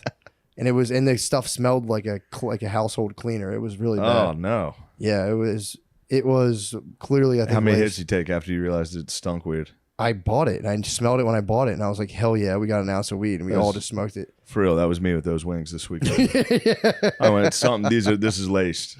I'm gonna keep eating. I was like 17 though. Yeah, I was 35. I was 35 before a show. I was like, I think I'm gonna be sick from these chicken wings. And his monster. I should probably have 4. I'm working on my self-control, dude. It's so hard not to pig as hard as you possibly can. It's so hard, dude. Yeah. Like I try as hard as I can, and I'll just go. It's just like something comes over me, and I'm like, I have to pig. Yeah. I lifted weights today, dude. I'm gonna fucking disintegrate if I don't pig right now. You're gonna need to pig. I pig, dude. I was ordering. Someone stopped me. I was at a place and I ordered nachos, and I was like, and then she's like, the nachos are really big, and I was like, okay, you don't know. Whatever, lady. I rode the Peloton. I said, we'll see. I got like 3/4 of the way through and I was like, oh my God, I'm so fucking stuffed. I almost ordered 2 dinners, dude. She was like, don't do that. You can't do that. I said, do you ever eat nachos by yourself at a bar in front of one person? It's not a cool I'm look. going to say I must have. But I usually don't order nachos. I have sat in the house like 20 wings in front of somebody. It was just like, oh my God. They sat there. They would like come by every 5 minutes. Are you good? And eventually they got so flimsy that I resorted to the fork, and I was just forking nachos. Oh, you're down to the soggy nachos. Sorry, they're so fucking good. I saved some out in the perimeter so I can crunch some of them up. Eventually, the fork got busted out. They became pasta, dude. I was Don Siglieri, dude. Fucking Slurping nachos by yourself is fucking chaos. I knew I was disgusting this person. Fuck it. But I was so hungry. I was like, dude, I have to eat. I went on a date once and ate like 24 wings in front of a lady on like an early date. It's the move. And like only midway through did I realize this was. Once the pile of used bones got so great. They saw the bones of your enemies. And I was like, there's probably not going to be a second date here. That is a powerful move, though. Yeah, Bring a woman out and do an all you can eat and just munch. Just crush. Yeah. Show her, witness the power. Date one. Dude, that's what I felt like there was going to be something like that, where there's going to be some sort of admiration. Like, dude, this guy's housing double entrees. But instead it was like, please don't do that. That's way too much food. And I was like, yeah, right. You watched the master work. I got so full and I was belching the whole time. It was right before a show. The whole time. It was hitting the fucking... Munching before a show is I had to. Crazy I move. was so hungry. You got to get like 3 hours before the show. I know. I did. Yeah. I ordered a pizza to go and then brought it to the show. Yeah, eat a full pizza and then go on stage and go, geez. I ate it in between. Terrible. I ate like one slice before and I was like, nah, I'm totally full. And then I got back after the first one. Yeah. I actually bought, it was actually a sick move because it was a vegan place. So they didn't have meat, but I wanted meat. So I bought the vegan pizza, hit fucking Whole Foods, got some grabbed roast beef. Lunch meat, put it on top of the pizza, munched between the second show. I'm sick, dude. Yeah. I'm sick. You're a sick ticket. I can't stop eating when I go on the road. Yeah, that's crazy. I have to do something, dude. Yeah. It's like I'm there by myself in a hotel, and it's like I have to do something. You can only jerk off. That's what I'm saying. I fucking totally emptied You just the got to tank. sleep, dude. I just sleep. The first day I took a There's a nothing wild. better than a nice nap. I should have been like lifted out of bed. Yeah. I lay down at 1 o'clock and lay there till like 5 o'clock. Just I'd wake up and be like, nope, pass back out, wake up, pass out. That was actually really nice. It is really dumb though. I'll sleep until I have to hurry up and get in the shower. And then you're on stage in 10 minutes. Yeah. I'm like, all right, this new stuff's gonna kill. Yeah. Oh fuck. It's not. Dude. Oh no. It's the worst feeling. Yeah. Because I don't do it for like 3 weeks and I go, how did that go last time? I was like, maybe I did think it went well. And you go out and you go, oh no, I don't know. Oh, I was in such a better mood last time. Don't mind my little sheet of paper. Fuck, I spilled my drink all over it. I didn't even say hi. Get this guy out of here. I was impressed though about the equanimity, the poise I had. I knocked that drink over for 300 people. And they all watched me and I was just like, stuff happens. Yeah. No, literally zero effect. Yeah. That would have fucking spun me out, I feel like, before. No, that's nothing. That's the power. That's the power of character building activities, dude. Just growing within yourself. Character building activities are the best. For real. Yes. It's awesome. Every time a carpenter builds a chair, there's not just a chair there. There's a equal grow in the person's human spirit. The knowledge, the know-how, technical capabilities, expansion of grasp. You ever think about that?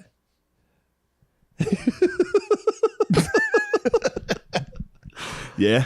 You know what I'm saying? Of course. Imagine how you were, dude. I was a knee-knocking young boy, dude. I remember I go, Oh, I yeah. don't know. And now it's like, Now you get on stage, you go, fuck it, I suck. Who cares? Fuck it, none of it matters. that's growth in spirit. Yeah, it is. It's awesome. It's just dying. It's good. Yeah, that shit rules. It's good. Getting a little older, you just go, yeah, who gives a fuck anyway? Dude, I've been looking forward to it my whole life. Dying? I used to, just not giving a fuck. Yeah. Dying, I'm hopefully going to push it back. Although you get way less scared of it every 5 years. But, dude, I used to watch my dad just operate. And I'm like, this guy does not give a fuck at all. And I was like, please let me reach that. I haven't totally, I'm getting there. But he truly doesn't give a fuck, I don't think, whatsoever. Yeah. Like, he'll say shit, he'll piss my mom off, and he'll be like, worth it. Like, dude, what? Yeah. He's very funny about that. Well, that's because older couples are just in a full-on Mexican standoff of like, I don't think you're going to pull the trigger. Yeah, true. I don't give a fuck. They've discussed it. My It's dad's like, do me a favor, pull the trigger. I don't give a fuck. They laugh about it. My dad's like, dude, we have 6 kids. What's my mom going to date? He's like, your mom's going to date someone in her 50s with 6 kids? He's like, yeah right. Good luck. Yeah, they don't give a fuck. No, it's pretty tight. I'm looking forward to that. I mean, again, I believe we're in like the late morning of our lives, but the sunset's got to be kind of nice. Of just being. We're in the late morning of it. We're in. I think so. It's 6 p.m. for You think Shane. it's 6 p.m.? Yeah. No way, dude. Oh yeah, if you're saying 35. midnight, if you're saying the clock strikes at midnight. Yeah. Yeah, I I stay up guess. till 2. I'm thinking just morning, afternoon, nighttime. We're in the Nighttime's afternoon. like 90s. We're not in the afternoon. You're 37. 37. Noon. I'm in noon. I'm going to 70 at least. Yeah. We're in noon. It's high noon. I got no shadow right now, dude. It's just a pure Yeah, high but the noon. last couple years, although geezers seem to be having a nice time. Dude, the health, not just the lifespan's increasing, the health span. So yeah, the boomers fuck themselves. They're so unhealthy, dude. They're fucking on another level. It's crazy, dude. And they're fucking living till they're like 85. Yeah. It's insane. They're purely being like kept alive artificially. Yeah, that's something I'd like to. I don't want to do that. Yeah. I mean, until you get there and they're like, yeah. keep me alive. Oh, for sure. I mean, yeah, you could finally get to chill. They finally have some money to get to chill. And it's like, damn, my ass hurts all the fucking time. Nice. I get to be sick for a decade, but I don't have to work. True. No, I think I don't know. They say you can have your health span so that like you're not totally fucked up. And you can turn it around pretty quickly too. Yeah. So we'll see. I mean, my fucking VO2 max is trash, dude. It's all right. Dude, I'm fucked. You're doing great. My VO2 is fucking bullshit, dude. Fuck that VO2 bullshit. I need a good VO2. dude, I have nothing else to do when I'm going. I'm like, I'm going to time test to increase your VO2. I'm going to increase my VO2. I didn't even know what it was. I'm like, dude, I need that up there. It's like something about like your oxygen capacity in your blood. Oxygen? I have no clue, but I need that thing to get up there. Yeah, I think I'm at 33. I need it at like 55, 60 to be top 95th percentile. So I'm like, yeah, I might as well. Need that. I was like, I'm going to start passing all these tests. I passed the Philadelphia police test. That's nice. Yeah, dude, I had an Apple Watch on. My heart rate hit like 212. I was like, that's not good. That's the 200. I did like a 300 meter or 200 meter shuttle run. That sucks. My heart rate hit like 212. It was. I like checked it afterwards. I was like, oh my God. Yeah. That's heart attack territory. Although, who's to say, dude, where your heart should go up to? Probably cardiologist, but yeah, fuck them. 212, dude. That's fucking. Fuck them. That's crazy. That machine's probably off too. Machine's off. I was bullshit. Your fucking heart rate's too high. We got to stop. They fucking pulled me off the test. The machine itself was like canceled. Stop. Dropped me down. I was like, what? Leave me in there. Keep me in. 33.6 VO2 max. Fucking trash. All right. We did it. Thank you. 40, I think 40 is kind of, I still feel like a boy. Like the switch has never occurred to where I'm like, a little bit I feel like a man. I go in the grocery store, they're playing the music I danced to when I was a kid. Really? That makes you feel old. Oh, when it's in the grocery store. Yeah, it's like the music now. Yeah, yeah. Like, the Cure or whatever. That was alt when I was. So what was your music back in the day? What was your go-to? Oh, I was a jazz funk guy. Really? Yeah. Jazz funk. It was a British name for like R&B basically. So like mid 80s, it was like Luther Vandross. Oh, like yeah. You're smooth, brother. Oh yeah, all the working class kids in London. That's what we were. There you go. Yeah. Nice. The posh kids liked the punky stuff, but we were. So I got to ask you then: is it true? Because I have a friend who's from London and he loves soccer. Okay. And I naturally, and in America, soccer's looked at as a sport kind of for girls. You know what I mean? Like not so much now though. Yeah, not so much. But when I was trying to explain to him when I grew up, it was like everyone played football. That's what we call American football. And I was like, I was just kind of getting under his skin. I was like, it's kind of for like weak guys and girls. And he was just like, nah. And because I played rugby. And he's like, rugby's for the posh boys. And that's true. And so it's true. Yeah. Rugby's such a more brutal sport. It's such a more brutal sport. Why is it for the posh boys? It's just the way the school system. I mean, I was like, it was suggested that I go to like the posh school in town. But they didn't play soccer. They played rugby. And I was like 11. There was no way. Really? I was going to school that didn't play soccer. So it's okay. So it's almost like over there, it's like if someone played water polo over here, that would be very posh. Yeah. Or like lacrosse maybe. Lacrosse it's not posh. I can see that. It is in actually. New England, I feel like. Yeah, you're right. Yeah. Lacrosse bros are, I would say, borderline posh boys as well. Yeah, so cricket and rugby are like the posh. I feel ashamed I played the posh sport. I thought I was flexing on him. He was like, it's for posh but you can boys. play soccer on the street corner. Yeah. You toss down your sweaters and you got a ball and you're away. You True. can't really do that. You can't quite do that with rugby, Yeah, you'd have to play like touch. Yeah, it'd be like sevens. Like landing on that street and it would, be nice. Well, shit, you're right. I was hoping he would get overturned, but that's completely true. Yeah. Dang. Well, sorry. Thank you for coming to the podcast. So, futurist, how do you get the futurist title? Oh. So that's like a thing. Like you can't study at school, right? There's no major in futurism. It's not a word I use about myself so much, I guess. But yeah, I started a lab at MIT. Okay. In the late 90s. That's why I came to the US. And I had this idea that I called the Internet of Things. Yeah. And everybody thought, what the hell is that? It's crazy. And they're all interested in the .com boom and everything. But, we got lucky and our research did well. And now the Internet of Things is everywhere.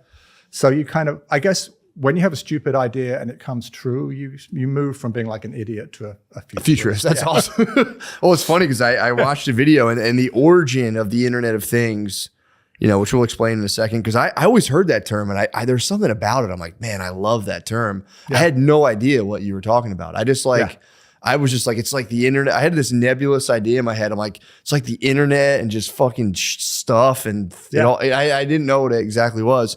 You came up with the term. You were pitching a thing for Procter & Gamble, right? Yeah, yeah. I saw that. And it sounded like you kind of just pulled it out of your ass. You're like, I wanted to because you wanted to what? Make them use the internet for their supply chain. It was the mid 90s. Yeah. And honestly, it sounds crazy now, but the senior executives didn't even do email. Like you sent them an email and it came back in the internal mail. Most people won't know what the hell that is, but like a special reusable envelope. Their secretary had printed it out and they'd like write a reply to your email. Like that's how technical these guys were in the mid 90s. And then suddenly they heard about the internet and it was kind of like the thing you had to know about. Yeah.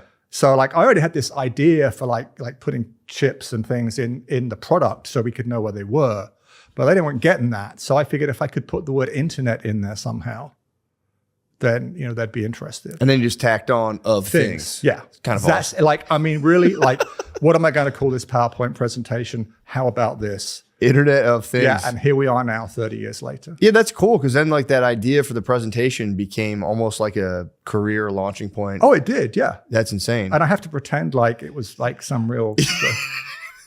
the best you ask about what the Internet of Things, have you heard of teledildonics? Teledildonics, have you heard of Teledildonics? No, Yeah. I have no idea what the hell that is. This is my favorite. People say, what's the Internet of Things? I say teledildonics. It's the Internet of Things of sex toys. Oh, okay. It's like vibrators you can like turn on from like the internet anywhere in the world. Oh, the vibrating butt plug. Yeah. The vibrating egg. But like, through Wi-Fi or your So that's how phone you define the Internet of Things. You're like, that is one of the first killer apps of the Internet of Things. they're always the first adopters of everything. And just to explain it, because again, I feel like it's a simpler idea than you think. It's just attaching sensors to things that are connected to the internet and then can bring in information. You're plugging the world into the internet. So did you come up with that idea or were you just describing the practice to these guys and you coined the term? I was one of, there was a small room full of people who all came up with similar ideas about the same time. Yeah. But like the internet was new. It was dial-up. It was kind of crappy. Yeah. We didn't have graphics really or anything. So the idea of using the internet for like anything past like email was kind of on the wild side of things back then. So but like plugging the real world into the internet so you knew where stuff was. So like you could have things like self-driving cars that like know where they are and are communicating with your phone and stuff like and this was before Wi-Fi. Oh, dude, that must have sounded insane in 1995. Yeah. People thought it was like maybe 97, but people were like, what the hell? This is why it called the Internet of Things. True. Because like at least they wanted to pretend they knew what the internet was. Yeah. So you just like write on that. That's pretty cool. So that was the whole idea was back in the day you'd have these companies or advise them to attach basically just sensors to regular objects. Yeah. So then those sensors could then gather data. Yeah. Which basically and this was before the smartphone then. Oh yeah. This is way before the smartphone. Yeah, this was like business systems. Like we got a lot of money from the Defense Department because you go to war. Yeah. You got to have enough stuff. Yeah, where the hell are my bombs? Yeah, where the hell did I put those bombs? Bombs is one thing, but like, soda cans and like body bags, Bibles, toothbrushes. So all that stuff. You've got to know where it all is. And so, that was one of the first like obvious applications was just like logistics. Yeah. That's where all the money came from to fund it. But yeah, then a few years later, you got the smartphone and it becomes easy to put it in everybody's pocket. Yeah. So how did that were you kind of following the development of the smartphone? Did that just come out and you were like, hey? Yeah. I mean, it was funny. I was, I guess I can say the name now. Like I was on the research board of Motorola. Okay. And we were trying to explain to them, this was like the flip phone. Mm-hmm. And one of the perks was they gave you their best phone every year. Nice. So I always had like the quote unquote best Motorola phone. It's terrible. Like, you didn't like the Razr, the flip Razr? It was awful. I mean, the funny thing is like Motorola even had a partnership with Apple before the iPhone. Really? Yeah, it was called the Rocker, right? It was like an iPod in a Motorola flip phone. Okay, They fucked it up so badly that Steve Jobs was like, yeah, no. Oh, no. I don't want anything to do with it. We're going to do our own thing. We were trying to explain these, me and some other like futurists were trying to explain to them like, touch screens, graphic user interfaces, guys, sensors. Yeah. Have the phone like know when you pick it up. Like this is not expensive. It's not hard to do. And then, the iPhone wasn't the first one. Like LG came out with a thing in Korea. Oh, okay. About 6 months before. That makes sense because I had a Droid way before I had an my first phone was a Droid. Yeah. I think it was actually an LG. Yeah. And LG had this like It was called the Prada. Don't ask me why. Like a clothing company. Yeah. But it was basically the same as an iPhone. And then the iPhone came out. And I remember like I went back to the Motorola guys. We had another meeting and we were like, so, you know that thing we were telling you about for years? It's happened, right? No. What do you think? And the head of, I swear to you, the head of research at Motorola said, yeah, but it doesn't have a very good microphone. Like people were like lining up around the block to pay like $1,000 for this phone they'd never even touched, right? And this guy was like, well, it has a crappy microphone. And that was kind of true. Yeah, like, okay. But who gave a shit? Yeah. And then, Motorola is kind of not in business anymore. No, they it's funny you say that because they were like cell phones. They were like number one. Nokia. Yep. Nokia. Sony, all these guys. And probably in all those companies, there was somebody saying, hey, this is what the future's going to look like. Yeah. And they were like, yeah, no. So, yeah. Sorry. Who is that? Yeah. Who's above you? This episode is brought to you by ZipRecruiter. I always find it impressive when someone can, let me talk about a skill I find impressive or a profession I appreciate. For example, Olympic athletes and their dedication to training, people can touch their nose with their tongues, or someone who can speak multiple languages. Well, those are good prompts, but I just love a good accountant. Guys, one skill I found tremendously helpful in my life recently is, let's say accounting. That's my new passion. I've been doing all of my own accounting lately, and I really like it. And it's helped me gain a better sense of what all of my accountants have done, and I love it. And guys should all develop this skill. It's very important. Having a certain set of skills is important, like I said, especially when it comes to hiring. And one of the best ways to make sure you're finding the right people with the skill set you're looking for is to use a ZipRecruiter. Try it free for yourself at ZipRecruiter.com/secret. Along with their powerful matching technology, ZipRecruiter lets you use screening questions on your job listing to help you find qualified candidates fast. So you can make sure you're talking to exactly the kind of talent you need. It's one of the many reasons ZipRecruiter continues to be ranked the number, it just says the number hiring site.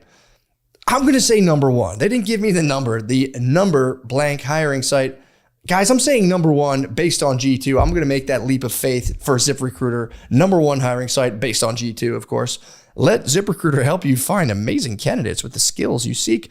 4 out of 5 employers who post on ZipRecruiter get a quality candidate within the first day.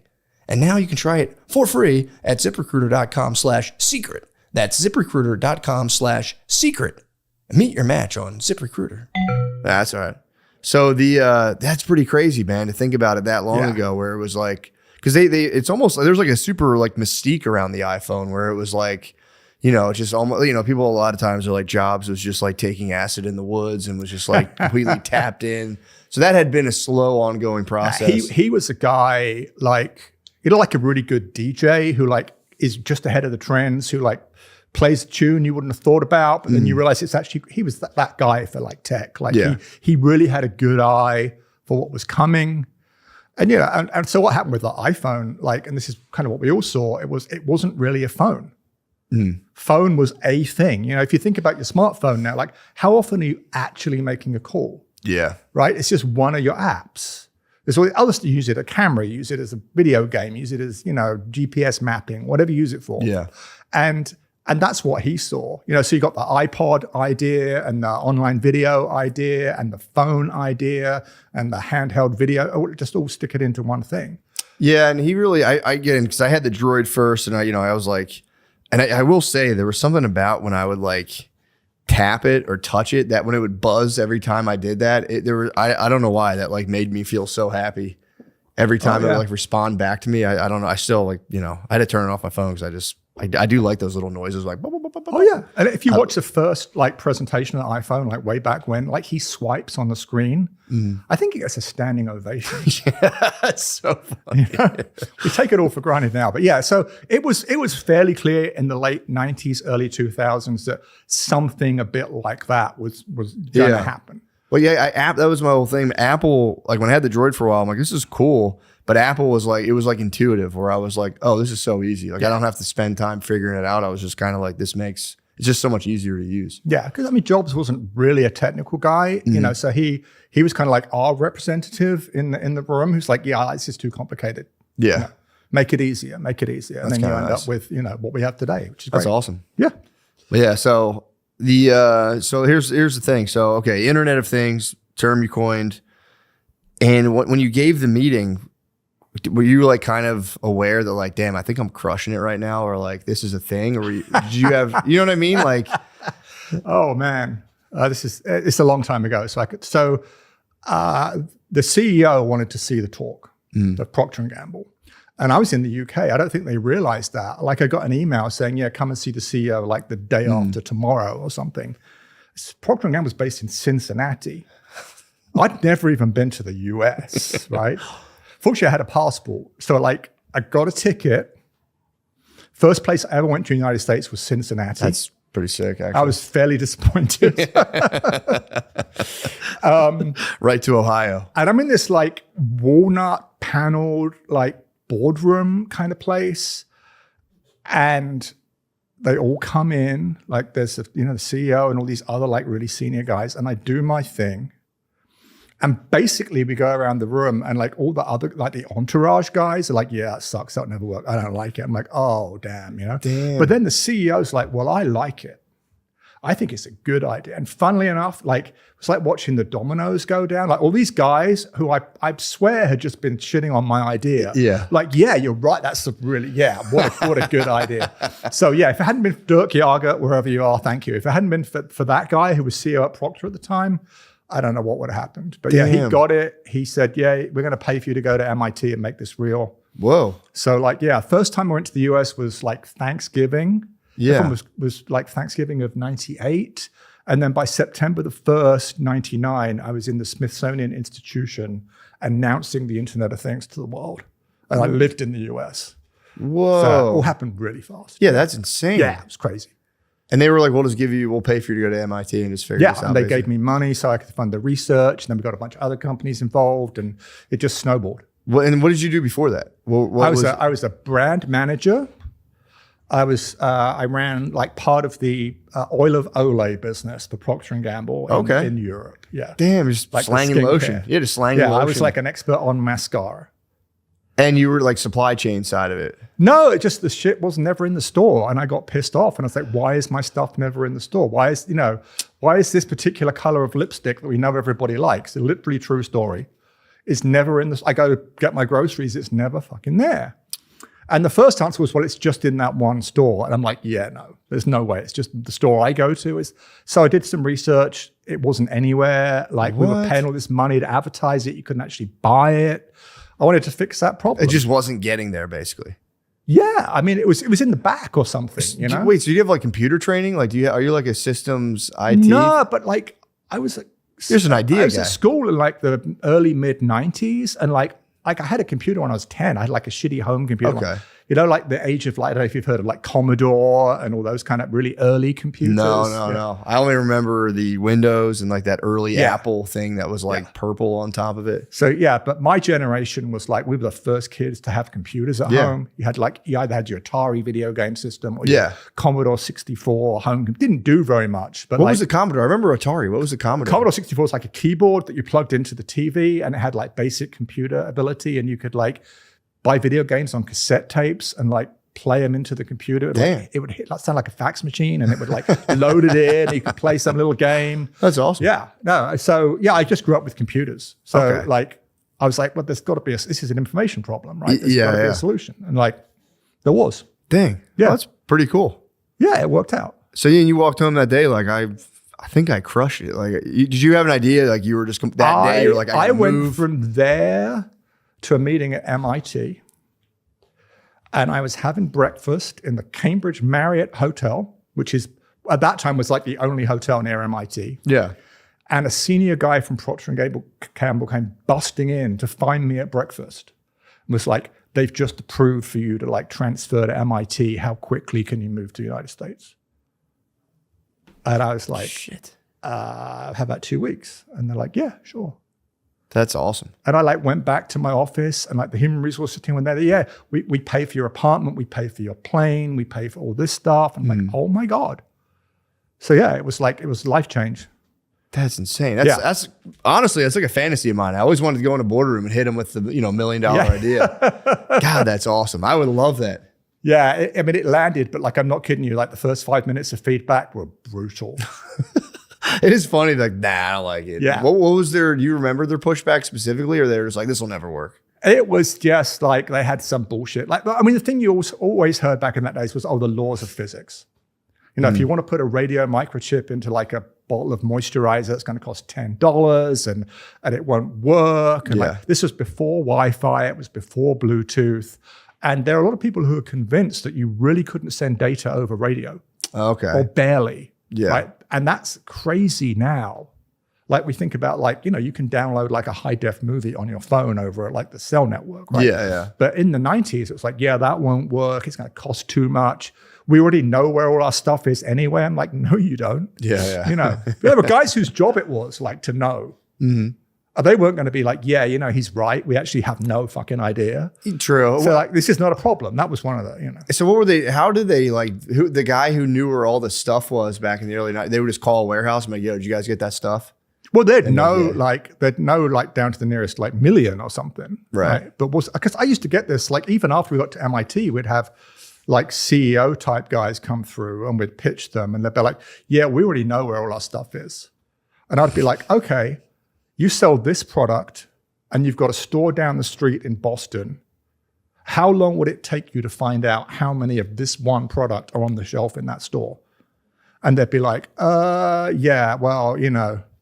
And the else was they couldn't do it. Yeah, of course. I used to work in a beer distributor in the, when was this, the early 2000s. And the guy would still walk around, count every single case of beer. He had a piece of paper. So I remember I stole a 12-pack from him one time. Yeah. And he was like, did you, I was missing a 12-pack of MGD. And I was like, God damn, you really had this thing. Oh, that's good. Yeah. He was the only guy. That guy owned that store, I reckon. He worked very closely with the owner. It was like he was trying to get a citizenship and he like lived in the in the warehouse itself. So it was like his ticket to America. He's invested. But like in the big box store, like no way. No, there's no way. No, especially if you go to like a Target, still to this day, you go to a Target sometimes and it's like just crap everywhere. Like it's pretty bad. Oh yeah. It's a mess. Yeah. Well, cool. So you came up with that idea and that kind of, I don't know, did you ever feel like kind of, since you weren't, you know, technically like you were savvy with computers, I guess. I guess if you used a computer regularly in the 90s, you were a tech guy. You know what I mean? Well, you know, I was kind of too stupid now how stupid I was really, but my experience had been like, the first computer I got had 1K of memory. And I saved up, I used to deliver newspapers, I saved up for months and bought a 16K, like K, not megabytes, gigabytes, kilobytes, memory expansion for that thing. Cost like $100 or whatever. And I felt like I had more memory than I would ever need, right? This is in the 80s. And by the 90s, you know, it's like, we're talking about like maybe megabytes. Yeah. And the stuff you can do was like 1,000,000 times better than the stuff you could do in the 80s. So like in my dumb brain, it was like, well, things just get cheaper. Yeah. Things just get smaller. And that turned out to be true. I mean, I didn't know how it was true or why it was true, but like, You just figured it out. yeah, I'd seen that happen for like 15 years at that point. Yeah, I saw a video. So there's a video from you 11 years ago, and you were doing, you had like 3 predictions. Okay. And the one was 15 years from now, and this is 11 years ago, 15 years from now, most cars won't have steering wheels, which I took as like automatic cars, basically. Yeah. Kind of nailed that, because I don't know if you see, I mean, obviously you see all the Waymos here. I got here in a Waymo, funnily enough. I love the I actually love the Waymos. Yeah. So you were kind of spot on with that. 15 years ago or 11 years ago, you were like, self-driving cars. I don't think people really 11 years ago, they're like, no way. Oh, there were no. And the thing is, like, what's happened is a lot of cars, like new cars, are more self-driving than people realize. Mm-hmm. It's called like enhanced driver aids. I've seen that, yeah. So it tells you if you're like going out of your lane. It can tell you if you need to brake suddenly. You know, there's a whole bunch of stuff they're like building in gradually. Mm-hmm. So like what used to just be like the automatic gearbox or like cruise control or something. Yeah. It's like now getting more and more sophisticated. So you're getting closer and closer to like that self-driving. Yeah, the lane assist. And I like it. I took a Waymo and I actually kind of really enjoy it. And I thought I'd be like, I don't know. It's pretty reliable. It drives like a regular speed. Yeah. It's, First few minutes is kind of weird and then it just gets old. Like, yeah. I find, and I enjoy talking to people in Uber, so I don't mind the human interaction. But there is something really peaceful about just like being there by yourself, putting on a song and just kind of just chilling. I like really, really, I don't know. I find it really relaxing. I still catch myself about to say something to the driver. Yeah. Oh yeah. Or I'll say thank you getting out of it says hello and it says your name. Yeah. Right? And I always want to say, hello back. It's like, there's no one, no one here, dude. So the other one was, and I'm curious to see where you're coming up with this. 5 years from now, computers won't have batteries. What would they run on? Oh, I was cheating at that point, right? Because so there's a thing called an RFID tag, which is like the sort of one of the main technologies in the Internet of Things. It's just like a little chip with an antenna, and like you buy something from Walmart or something, they use it for inventory tracking. Yeah. You buy something from Walmart, it might have a sticker on that says EPC. That's the thing we invented at MIT. That's the electronic product code, right? Okay. That's a computer. Like an RFID tag is a computer, but it's very small. It's very simple. It doesn't have a battery. It gets power from the radio waves that are communicating with it. There are more, even when I made that prediction, there were more RFID tags in the world then than any other kind of computer added together, smartphone. I mean, these things cost a few cents. They're in like your speed pass and the products you buy, and they're used for tracking in Amazon warehouses and whatnot. So there's billions of them and they don't have batteries, right? So that's the cheat in that story. Gotcha. Right? But, what's happening in computing is two things. One, the amount of power it uses goes down by about half every 2 years. That's crazy. So computers just keep getting more power efficient, right? So they need less power, but also then we're getting better at like sending power over the air, harvesting power from like vibrations, sound vibrations, stuff like that. We're definitely moving. I mean, it might be your smartphone always has a battery, but you probably noticed you get a lot more life out of a charge now than you used to. Right? Yeah. So the power budgets go down, ways of putting power in go beyond batteries. That's been happening for a while. That will keep happening. Damn. So those so those are, what's the difference between a computer and a computer chip? Nothing. Really? Okay.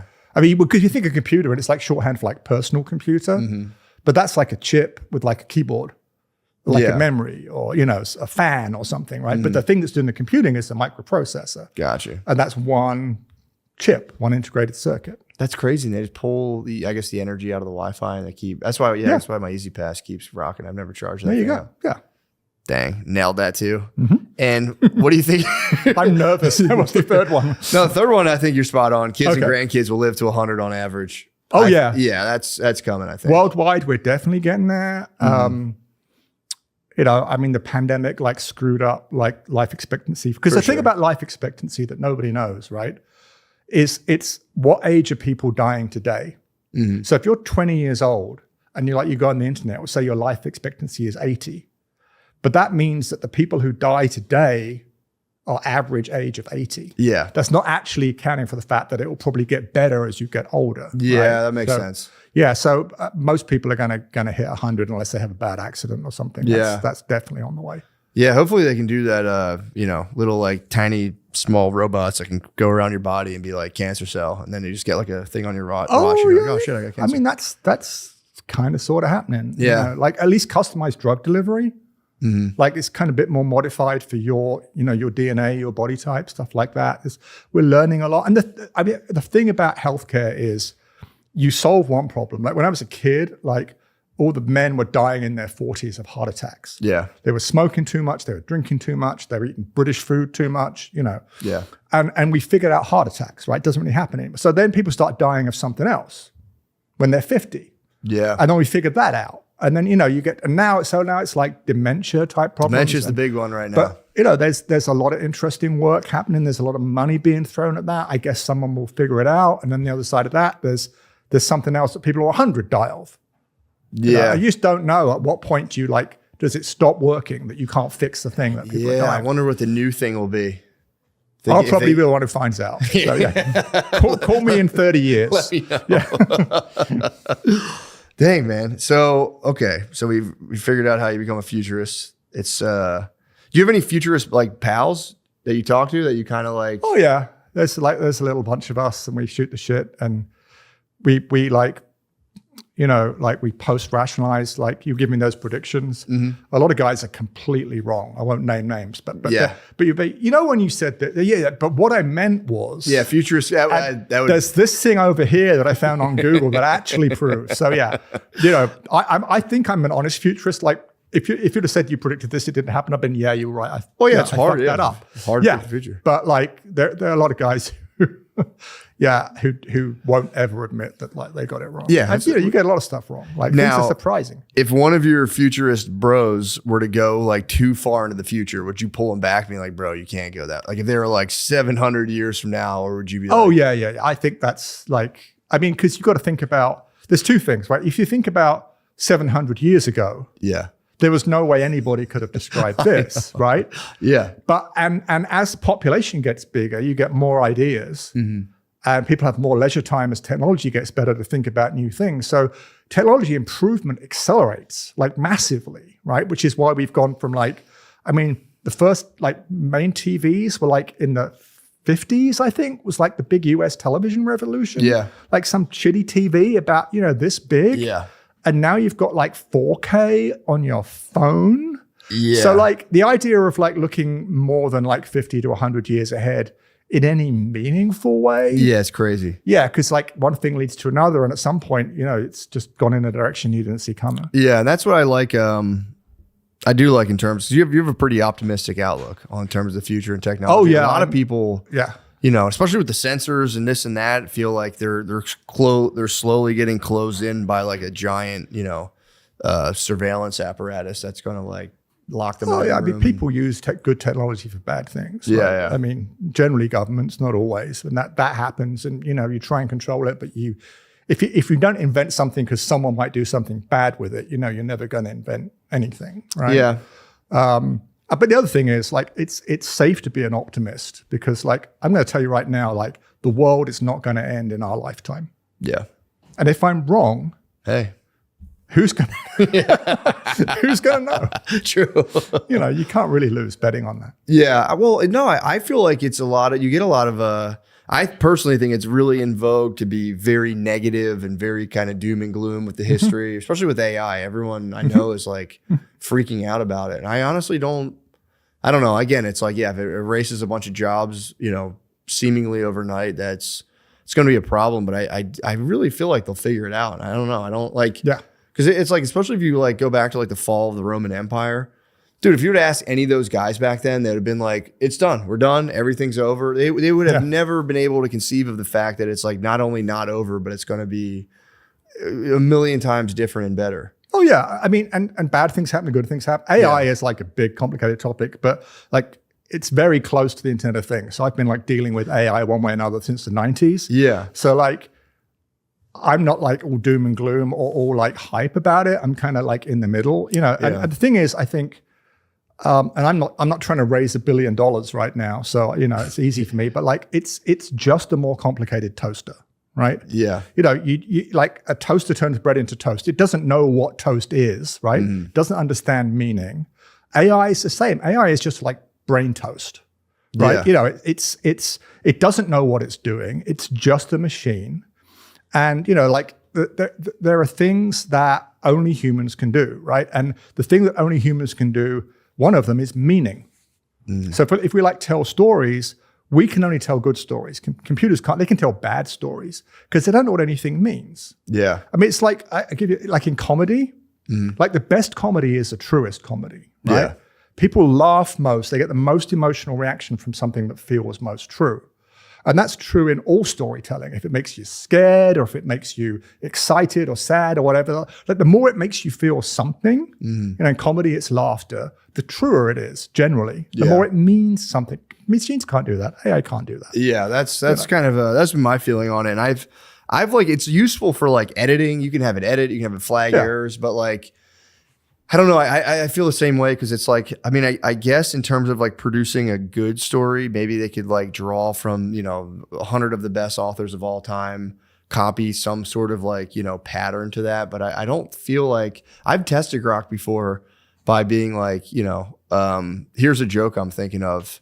And it was complete nonsense on purpose. Oh, yeah. And it was like hilarious. You're killing it. And I was like, it's literally... it's like the guys who run it. They're like sycophants, They're like, people suck up, and they think you like that too. But like, I mean, I can't imagine you like asking AI to write you a bit They can't. And then you going on stage and being like, yeah, I can confidently deliver this. No, I can't do it. Because I remember hearing like, oh, it's going to, it was at first or whatever, not the first, but the last writer strike, there was a big thing like AI is coming, it's going to take. And I was like, how close is it actually for comedy writing? It's so bad. It's horrible. Yeah. And crap AI storytelling is like crap human storytelling. Yeah. Right? Like why is a bad comedian bad? It's because they're saying something that doesn't really mean anything, that doesn't really ring true. Yeah. Right. And like you see a crappy like straight to video kind of movie, and it's kind of like a mashup of a bunch of cliches you've seen a million times before. Yeah. It doesn't really have any kind of thematic thing. So I say, comedy is truth telling. Right. Yeah. So I grew up. I'm old. I grew up on like Bill Hicks. Yeah. Eddie Izzard. You can go back, you know about Bill Hicks? Yeah. So you can go back and look at Bill Hicks like from like the 80s or 90s. He's still funny. Yeah. Maybe the president he's taken the piss out of has changed the name or something, but basically it's still true, right? Yeah. And so, that's all storytelling, whether it's comedy or anything else. It's got to be real, it's got to be true, it's got to have meaning. AI, I don't think is ever going to be at that point. Yeah. Where like you could say, okay, I'm going to have it write me a joke, and I'm just going to go say it, and people are going to laugh. Yeah, I don't think it could do anything meaningful. At least, I don't think so. I think it could crank out like children's cartoons, like Paw Patrol. If you were to do like, like a children's animated show, I've noticed as I've watched a good amount with my kids, almost all those cartoons follow the exact same storyline where it's like, an animal's lost and needs its mom. And it's like, I think you could like crank out slop like that. But yeah, I just think it's good for like organizing. It's like a super spell check where it's like, it can go flag errors, but I'm not worried about it. I know so many people like it's going to become sentient and like realize it doesn't like us and kill us. And it's like, I think people have stopped saying that since they started using it. Yeah. I feel like they're like, actually, this is kind of crap. Exactly. Yeah. Sorry to interrupt the podcast, guys, but this episode is brought to you by PrizePicks. Shoot your shot on PrizePicks and get $50 instantly in lineups when you play your first $5. That's right. PrizePicks is now giving you $50 in lineups when you sign up and play your first $5. PrizePicks makes every dunk, every dime, and every board that much more exciting. So don't miss this chance to get started on America's #1 app for sports picks. It's got me thinking about discussing specific players that I've seen play really well with my audience right now. And if I had to guess or think of one guy who I think's really got it in terms of basketball, I don't know if you guys ever heard of this guy. His name's LeBron James. I think he's just been spectacular out there. And I'm really admiring what he's doing. And if I was on PrizePicks, if I was on the #1 app for sports picks, I might say, maybe I can win big on this LeBron feller. PrizePicks is simple to play. Just pick more or less on 2 to 6 player stat projections. If you get your picks right, you could cash in. Pick from all your favorite sports, anything from basketball, baseball, hockey, UFC, soccer, college basketball, tennis, golf, esports, and more, if you can believe that. Get in on the action. PrizePicks is now available in all 50 states, including California, Texas, Florida, and Georgia. Download the PrizePicks app today and use code DRENCHED to get $50 in lineups after you play your first $5 lineup. That's code DRENCHED to get $50 in lineups after you play your first $5 lineup. PrizePicks. It's good to be right. Hey, real quick while I have you guys, I have some shows coming up, and we have some good news and bad news. The good, depends on, for me, the good news is I'll be in Cleveland and Pittsburgh this weekend, March 6th, Cleveland, March 7th, Pittsburgh. And I'm not fronting. I think both shows are going to sell out. So if you want to come, here's your CTA, your call to action. If you want to come to those shows if you want to come to those shows, I almost called it Clitsburg. That's crazy. Cleveland, Ohio, or Pittsburgh. Freudian slip. Just come. You can get my tickets. I think there's a link in this video to get them. Pretty sick. And also after that, I'll be in St. Louis, Missouri, Indianapolis, St. Paul, Missouri, I guess that's MO, Missouri, Des Moines, Iowa, Phoenix. Here's the big one, guys. All of them are selling pretty well. God damn, that Phoenix Celebrity Theater it's not till April 17th. So we have some time, but that show's in the round, and I actually enjoy performing in the round. So if you want to see my butt for like good 10-second stretches while I do my thing, and I'll turn around, I'll show you my bulge at the Celebrity Theater as well. It'll be butt and bulge all night at the Celebrity Theater. Just an angry little micro bulge. I'll wear some joggers that night so everyone gets their money's worth. They can all go, ha ha ha, look at that. It's barely sticking out. Guys, I'll be in Tucson, Arizona. Toronto's a big one. 2 shows. Again, not bragging, nature of the beast. 2 shows, both have sold out in Toronto. I'm thinking about adding a third. So, Canadians, I know I've said a lot of bad things about your country. I was just fucking kidding around. I love you guys. You guys love me more than all these bastards in fucking Phoenix, Arizona, apparently. So, come on out to the shows. And then Chicago, of course, I'll be at the Riviera Theater. Probably going to add a second show there, hopefully, because that thing done sold out May 26th. So, whatever. Hopefully that makes sense to you guys. Go to mattmccusker.com.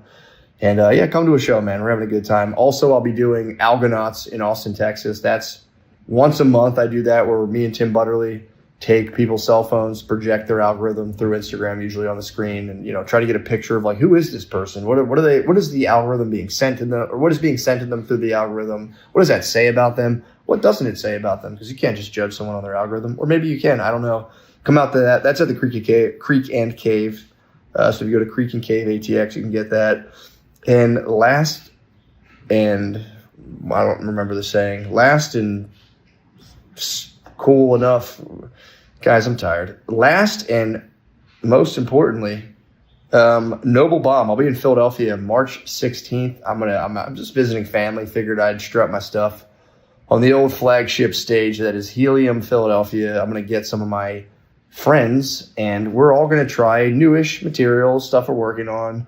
It'll be fun. Come out. It'll be St. Paddy's Day weekend. You can get drunk if that's what you feel you must do.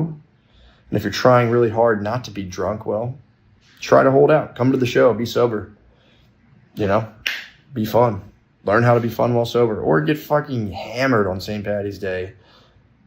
It's really up to you. All of these, I'm laying out choices. That's all I'm doing. I'm not trying to coerce you. I'm not trying to manipulate you. I'm just giving you choices. Do whatever you want. Love you guys. Back to the show. Pardon the interruption. This is Sean Gardini.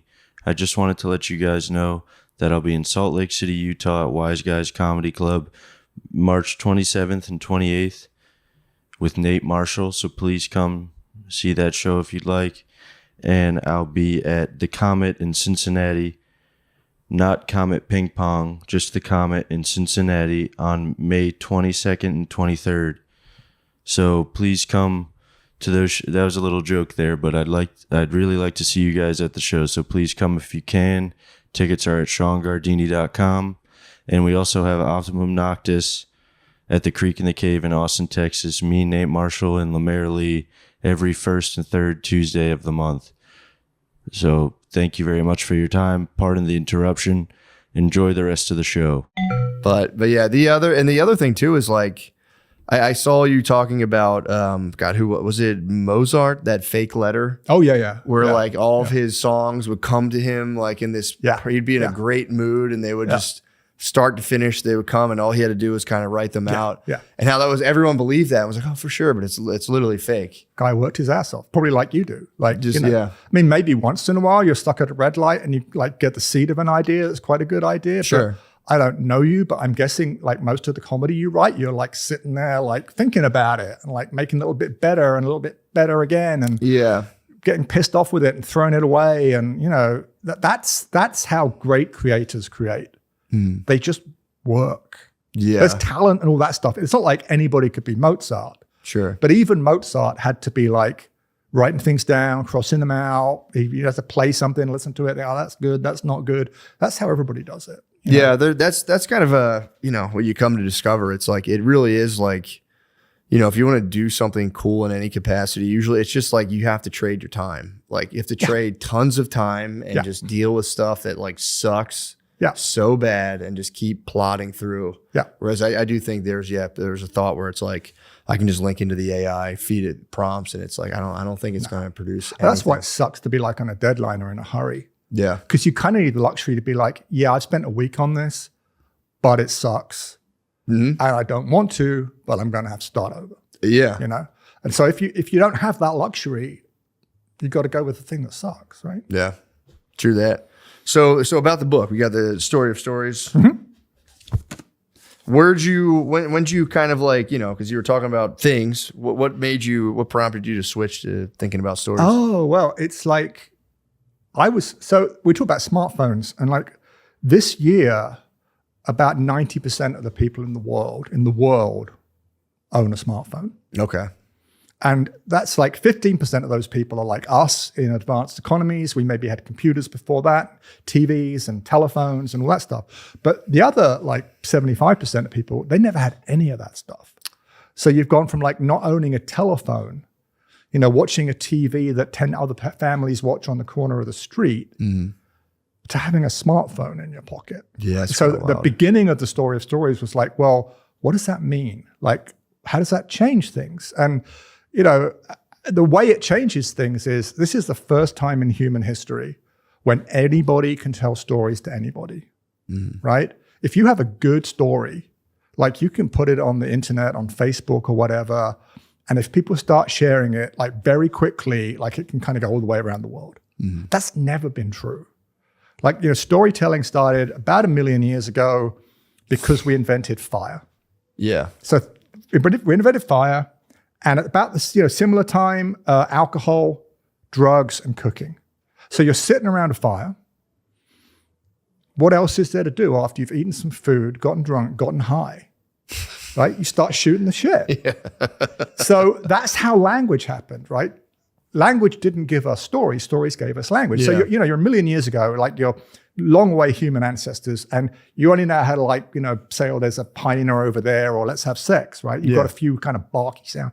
But gradually, you got to use sound because you can't see because it's firelight.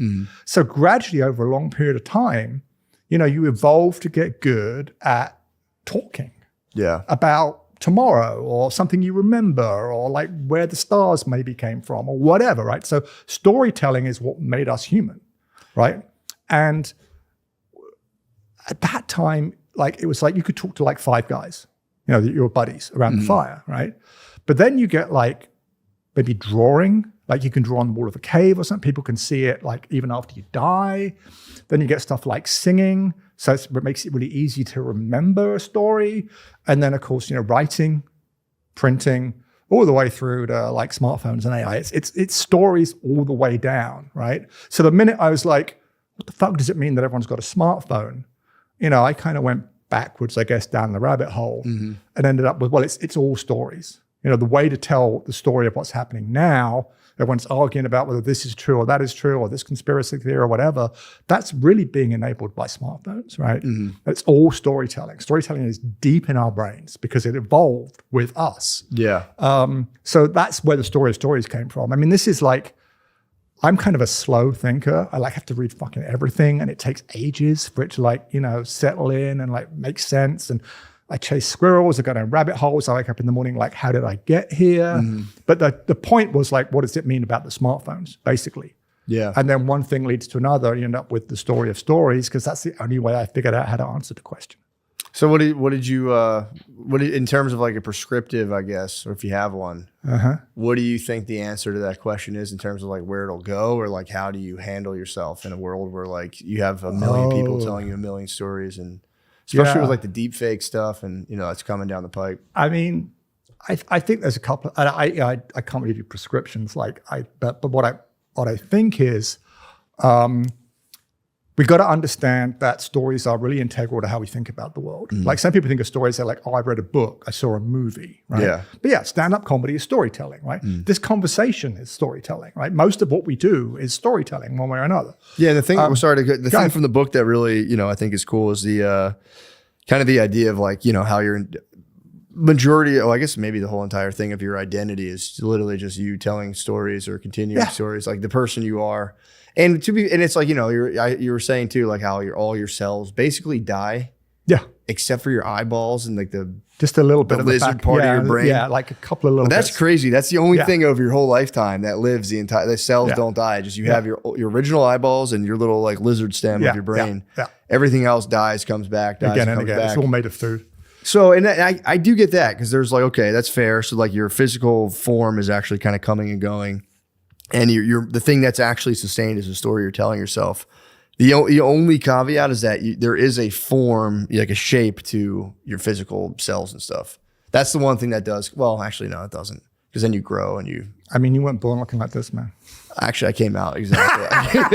Came out 192 pounds. Like, no, that's fair. That's it. Yeah. Okay. Yeah. So, and then you can also alter your form. So, nope, I'm wrong. So, that is kind of cool to think of. Like, I was like reading it last night, kind of first of all, bugging out about people telling stories a million years ago over fire, which is just just like groaning noises to each other, and how that becomes basically, that's evolved into where, like, literally that's how you experience yourself as who you are through stories. And the thing that I really like too is like stories being vehicles of like shame and glory delivery systems, where it's like you tell, and it happens all the time. The news is like the number one thing where it's like, it's a giant shame, mostly a shame apparatus, where it's just like, this person, piece of shit, they suck. And it's, and you're listening, you're like, yeah, I hate that guy. There's no gray, right? It's like you're a hero or you're a villain. Yeah. And that's the story-shaped brain. Right? Yeah. So you got to understand, like, that's not how the world actually is.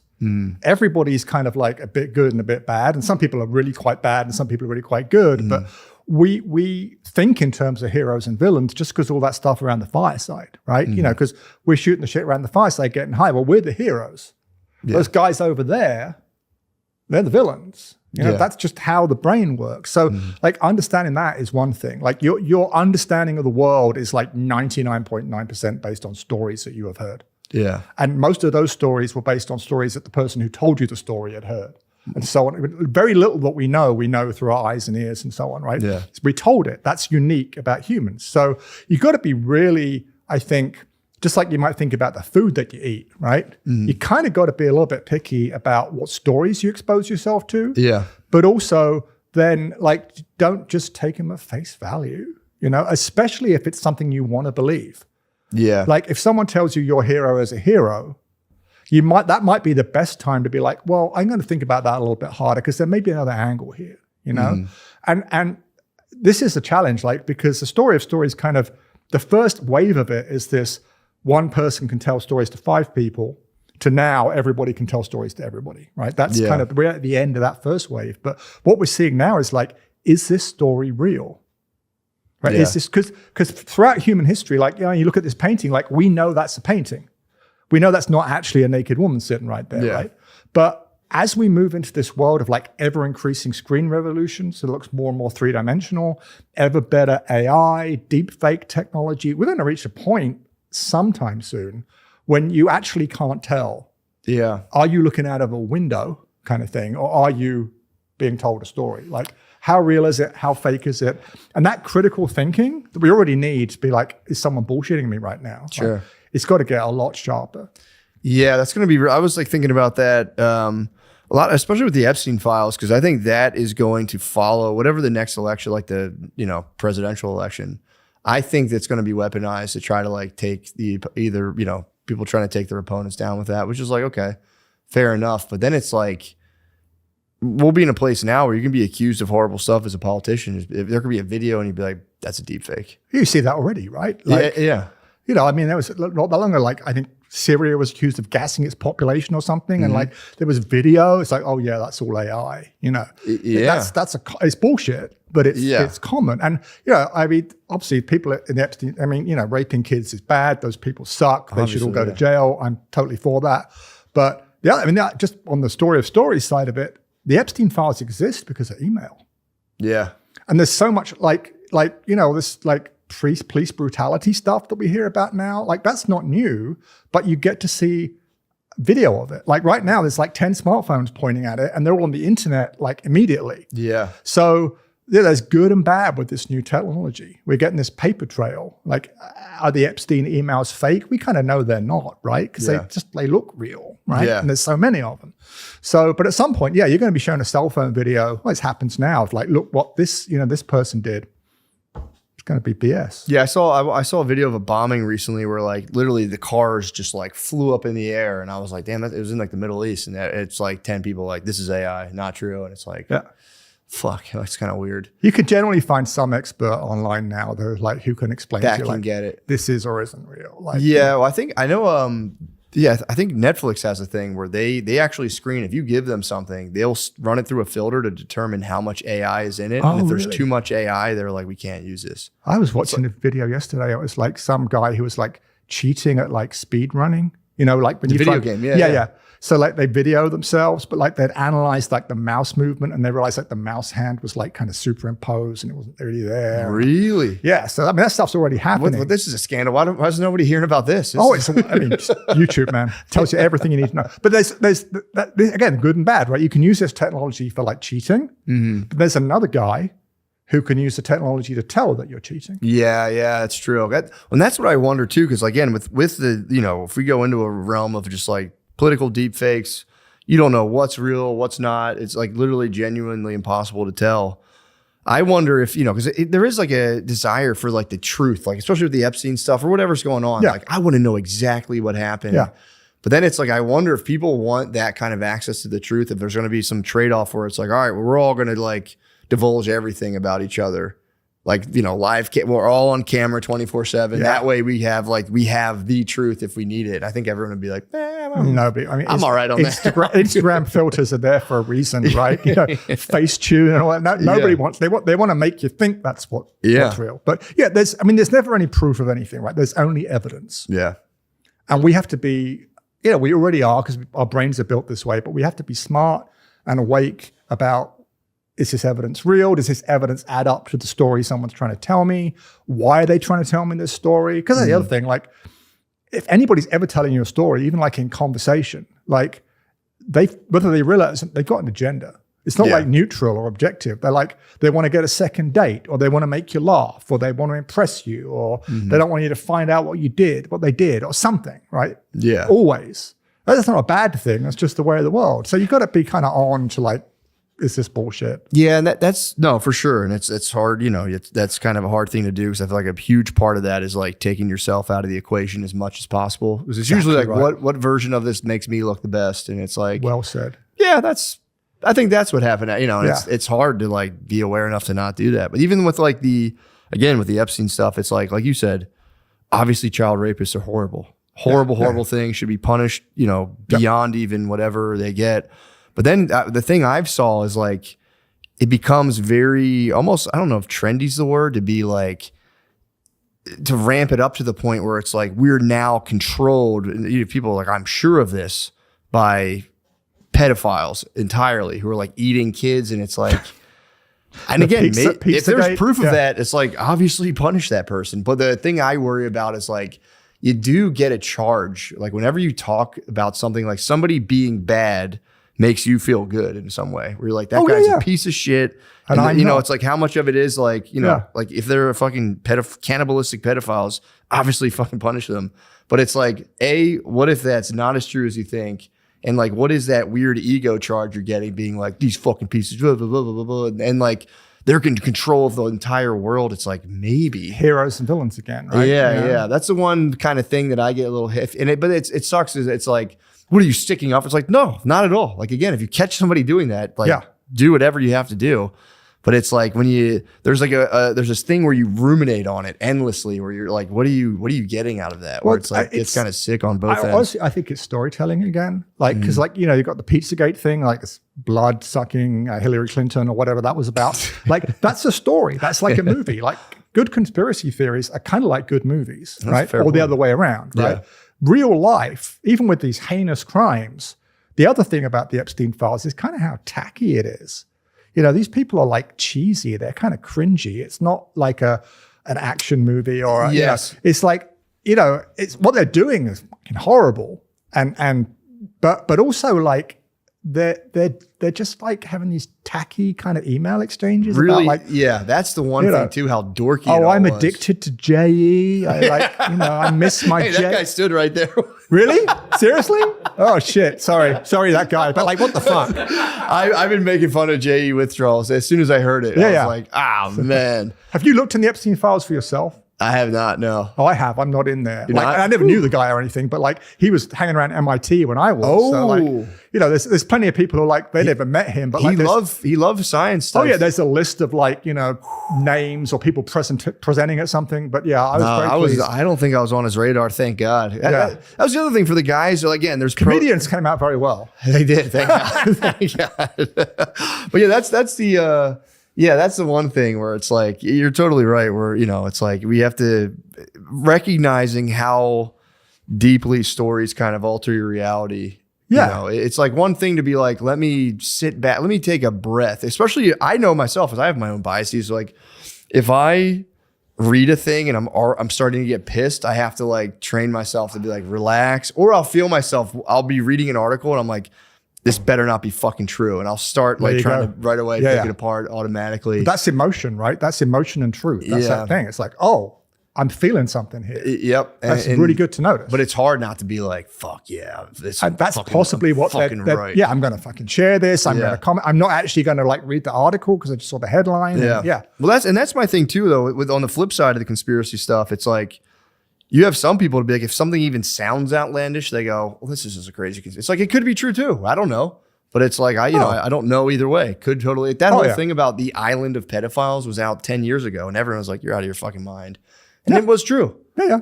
So it's like, that's the one thing where I try to just like stay as neutral as possible, where I'm not like, hoping it's true or hoping it's not, or it's like, maybe it is, maybe like, and you mentioned COVID in the book.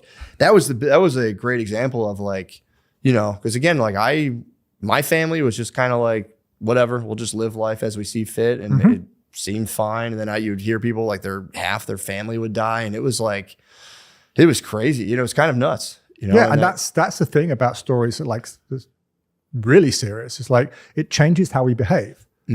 Like, if you believe the Loch Ness Monster is real, like it doesn't really matter.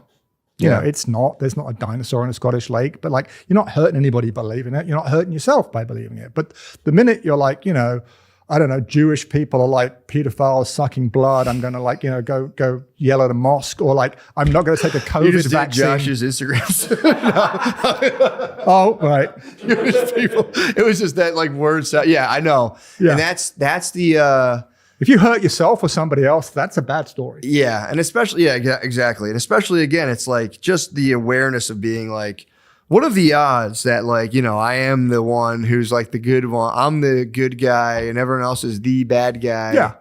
And it's like, again, it's such a case by case basis where it's like, I could confidently look at Jeffrey Epstein and go, yeah, I'm good compared to that guy, but it's like when you start like grouping in thousands and hundreds of thousands of people and being like, I know what they're all about. It gets kind of dicey. This is the identity being the story you tell yourself, right? Like the fact that Jeffrey Epstein is this heinous pedophile, and God knows what else, like bribing, blackmailing, whatever the hell he was doing, that doesn't change who you are like 1 inch. Yeah. You're not a better person because he was an asshole, right? Just like you're more of an asshole because like there's some other dude who's that's a depressingly low bar. Be like, I'll tell you what I don't do. I don't, roast kids and eat them, and that is kind of a sad thing to get a charge on. We're like, what a piece of shit. Any story where like you're the hero, someone else is the villain. I mean, it always makes me laugh. Like you're an Eagles fan, right? You're like every time you go to a football game, like the ref makes a call. And if it's for your team, the ref is awesome. Like the first time I watched a football game, like I'd only just come to the US, I didn't understand football very well, but I was like in a bar. It was a Snow Bowl game, like it was Patriots versus Oakland, and like Brady had like what looked like a fumble. Yeah, and they said, "Oh no, his hand was." It was a tuck rule game, and then Patriots went on to win the Super Bowl for the first time ever, and like. Boston, like, that was great refereeing right there. That was the rest of the world, like, fuck that, But damn well, if that'd been the Eagles quarterback, if that'd been Donovan McNabb, that would have been a great call. Exactly. Philly would have literally, I know it's totally true. You'd be like, no, actually, that's totally fair. It's heroes and villains every time. Yeah. Especially the big thing too is like, in a marriage, it's like I can easily spin a yarn in my head where my wife is completely out to ruin my entire life, hates me, is genuinely evil, And then literally 10 minutes go by and I was like, I was being kind of a dick. I should apologize. I needed a sandwich. Yeah. But it's also like post breakup, right? Like your friends are like, oh, she was, and her friends are like, he was an ass. And it's like, anytime you're the hero, everyone else is the villain and you're really sure about that, that's probably when the alarm bells need to ring. Yeah. So that'll be an interesting, I'll be curious to see how people, what they do internally to kind of navigate the landscape. Because I do feel like people are starting to catch on and like relax and not get as triggers. Even like 10 years ago, people, we were like hitting each other with trash can lids in the streets. And like people were pretty inflamed about like political storytelling and, who's the good guys and bad guys on that side. I like to think a lot of the younger people I talk to, early 20s, almost take like an ironic kind of stance towards a lot of the political, like getting heated. Yeah. In general, like, I don't know if you've ever, there's a Instagram video genre called rage bait, where just like young 20-year-olds will walk up to about like 56-year-old guy and be like, "What's up, pussy?" And it's like, and they're filming it with meta glasses. And this guy is like, I have to fight you now. And they're almost just making fun of this whole idea that like anyone can be triggered by words to like react that poorly. That's especially a thing in the South. There's like science on this. Like I forget what they call it, but like Southern guys are raised like if anybody like looks at you funny, that's fighting talk, right? Whereas in like other parts of the US, it's like, I don't give a shit quite so much. So some of that again is the stories you get told about who you're supposed to be. Well, even on like the East Coast, I remember like, I remember I was in Tulsa recently and I'm at the bar and we're hanging out after the show and there was this kid who had come to the show and he's just hammering. He's talking to me, And then there's just like this black dude sitting at the bar and he reached over, grabbed the dude's head and went, and shook his head. And I was just like, this guy's going to fucking punch you in the face. Because it's like, if I were to do that to just like a random black dude in Philly, they would, 100%, I think, 99.9, they would fight me. Like, it's literally like, you just can't do that. And I was like, and I like, he started almost like interceding on his behalf. Like and the guy was like, oh, he's just having fun, man. And I was like, and it's not even, if it was a white guy, it's a similar thing, but it's kind of like, how are you not fighting right? I couldn't understand it. I was like, I would assume you'd be fighting. But there are chill people in Philly too, right? There are, but it's not that many. You know what I mean? If that had been a bar that someone grabbed someone's head and shook it violently like that in Philadelphia, and again, just regardless of race, it would have been, I would have said a 80% chance of some sort of at least verbal, it would have been 100% chance of verbal altercation where it's like, what the fuck are you doing? Yeah, my money. That age group too. I'm talking like 50, 60, maybe 20 years old. That guy was probably a fighter. Like he probably could have like killed the guy. He just was like, he's having a good time, man. I tell you, if you're in a situation where it gets confrontational and there's one guy who's like really chill. Yeah. Yeah, true. He's like the MMA guy, Yeah, I'm not trying to be racist, obviously, and black people will fight you if you touch them. Well, actually, no, that's kind of true though. If you touch their heads, they spaz. So I stand by the statement. Hey, touch my head. Doesn't sound good. I do that too. Like I don't. But people touch my face. I don't like that at all. I'm from London. Like, fuck off. Yeah, you can't. Yeah, you can't touch my head. But that is. I don't know. That was just something that I remember that made me laugh because I remember I like interceded on a level where the guy was like, "Don't worry about it. Relax, man. Like you don't need to do all this." And I was like, "All right, well." Maybe your set had made that guy so chill. I don't think that guy wasn't at the show. I don't think he was just a chill. He might have been the chillest guy, but I think it is just like, and I was asking people from there and they were like, yeah, man, like, we fuck around. It's not, no one's that wound up around here in Tulsa, like to that extent. And I was like, well, that's a lot different. I'm not used to that. So, but yeah, man. So what else? So you got the book. When's the book coming out? Tuesday. March 3rd. Yeah. Ooh, big day. Okay, so we'll hold this. We'll have this come out maybe day of, dude. We'll see. Appreciate it. That'll be nice. And what do you got? So what's on the horizon now, man? So you kind of what are you looking to do? Because I had you pegged as like a complete technologist kind of in terms of like not so much. I thought you were like a diehard computer guy, and you're more of just like a curious kind of where will things go guy. Fuck? Yeah. So where do you think could you predict where you're going to go? I hope not. What's your plan? Every few years, like I'm amazed at like what's going on, and I kind of like that. But like I'm working on a new book. Nice. I'm promoting this book. I've got into calisthenics. There we go. Do my planche and all that stuff. Bloody hard. So yeah, that's me. I'm like, trying to get my kids to pay me attention now that they're in their 20s. Like, What's that like? I have a 3 and a 5-year-old. Oh, I yeah. can't even imagine them. yeah, not they wanting can't to- either. Like I said to my daughter when she was 12, you know, when you turn 13, you won't want to hang out with me anymore. She said, no, Daddy, I'll never be like that. And like, yeah, you get a text once in a while, which is great. It means they're independent. They're doing their own thing. True. I mean, they're very impressed that like I'm coming on here. Yeah. Like 2 of my 3 kids. Really? 2 of my 3. I said, I've been invited on this thing. I don't know what it is. They're like, oh my God. 2 of my 3 kids have met Shane. Nice. One of them has a picture. The one from Oh. Philly, she sent me a picture. Hell yeah. So I'm like, oh, okay. You know, so my kids will be in touch with me about this. So thank you. Nice. That's Because awesome. like for once they're impressed. Oh, they're going to call you.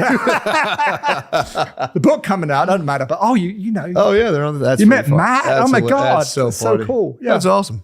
Thank you. Well, dude, thank you for coming. The book's called The Story of Stories. Kevin Ashton, appreciate you. Thanks for having me. All right. I'm about to piss my pants. Drank too much water this morning. Watch new episodes of Matt and Shane's Secret Podcast on Spotify. Do it.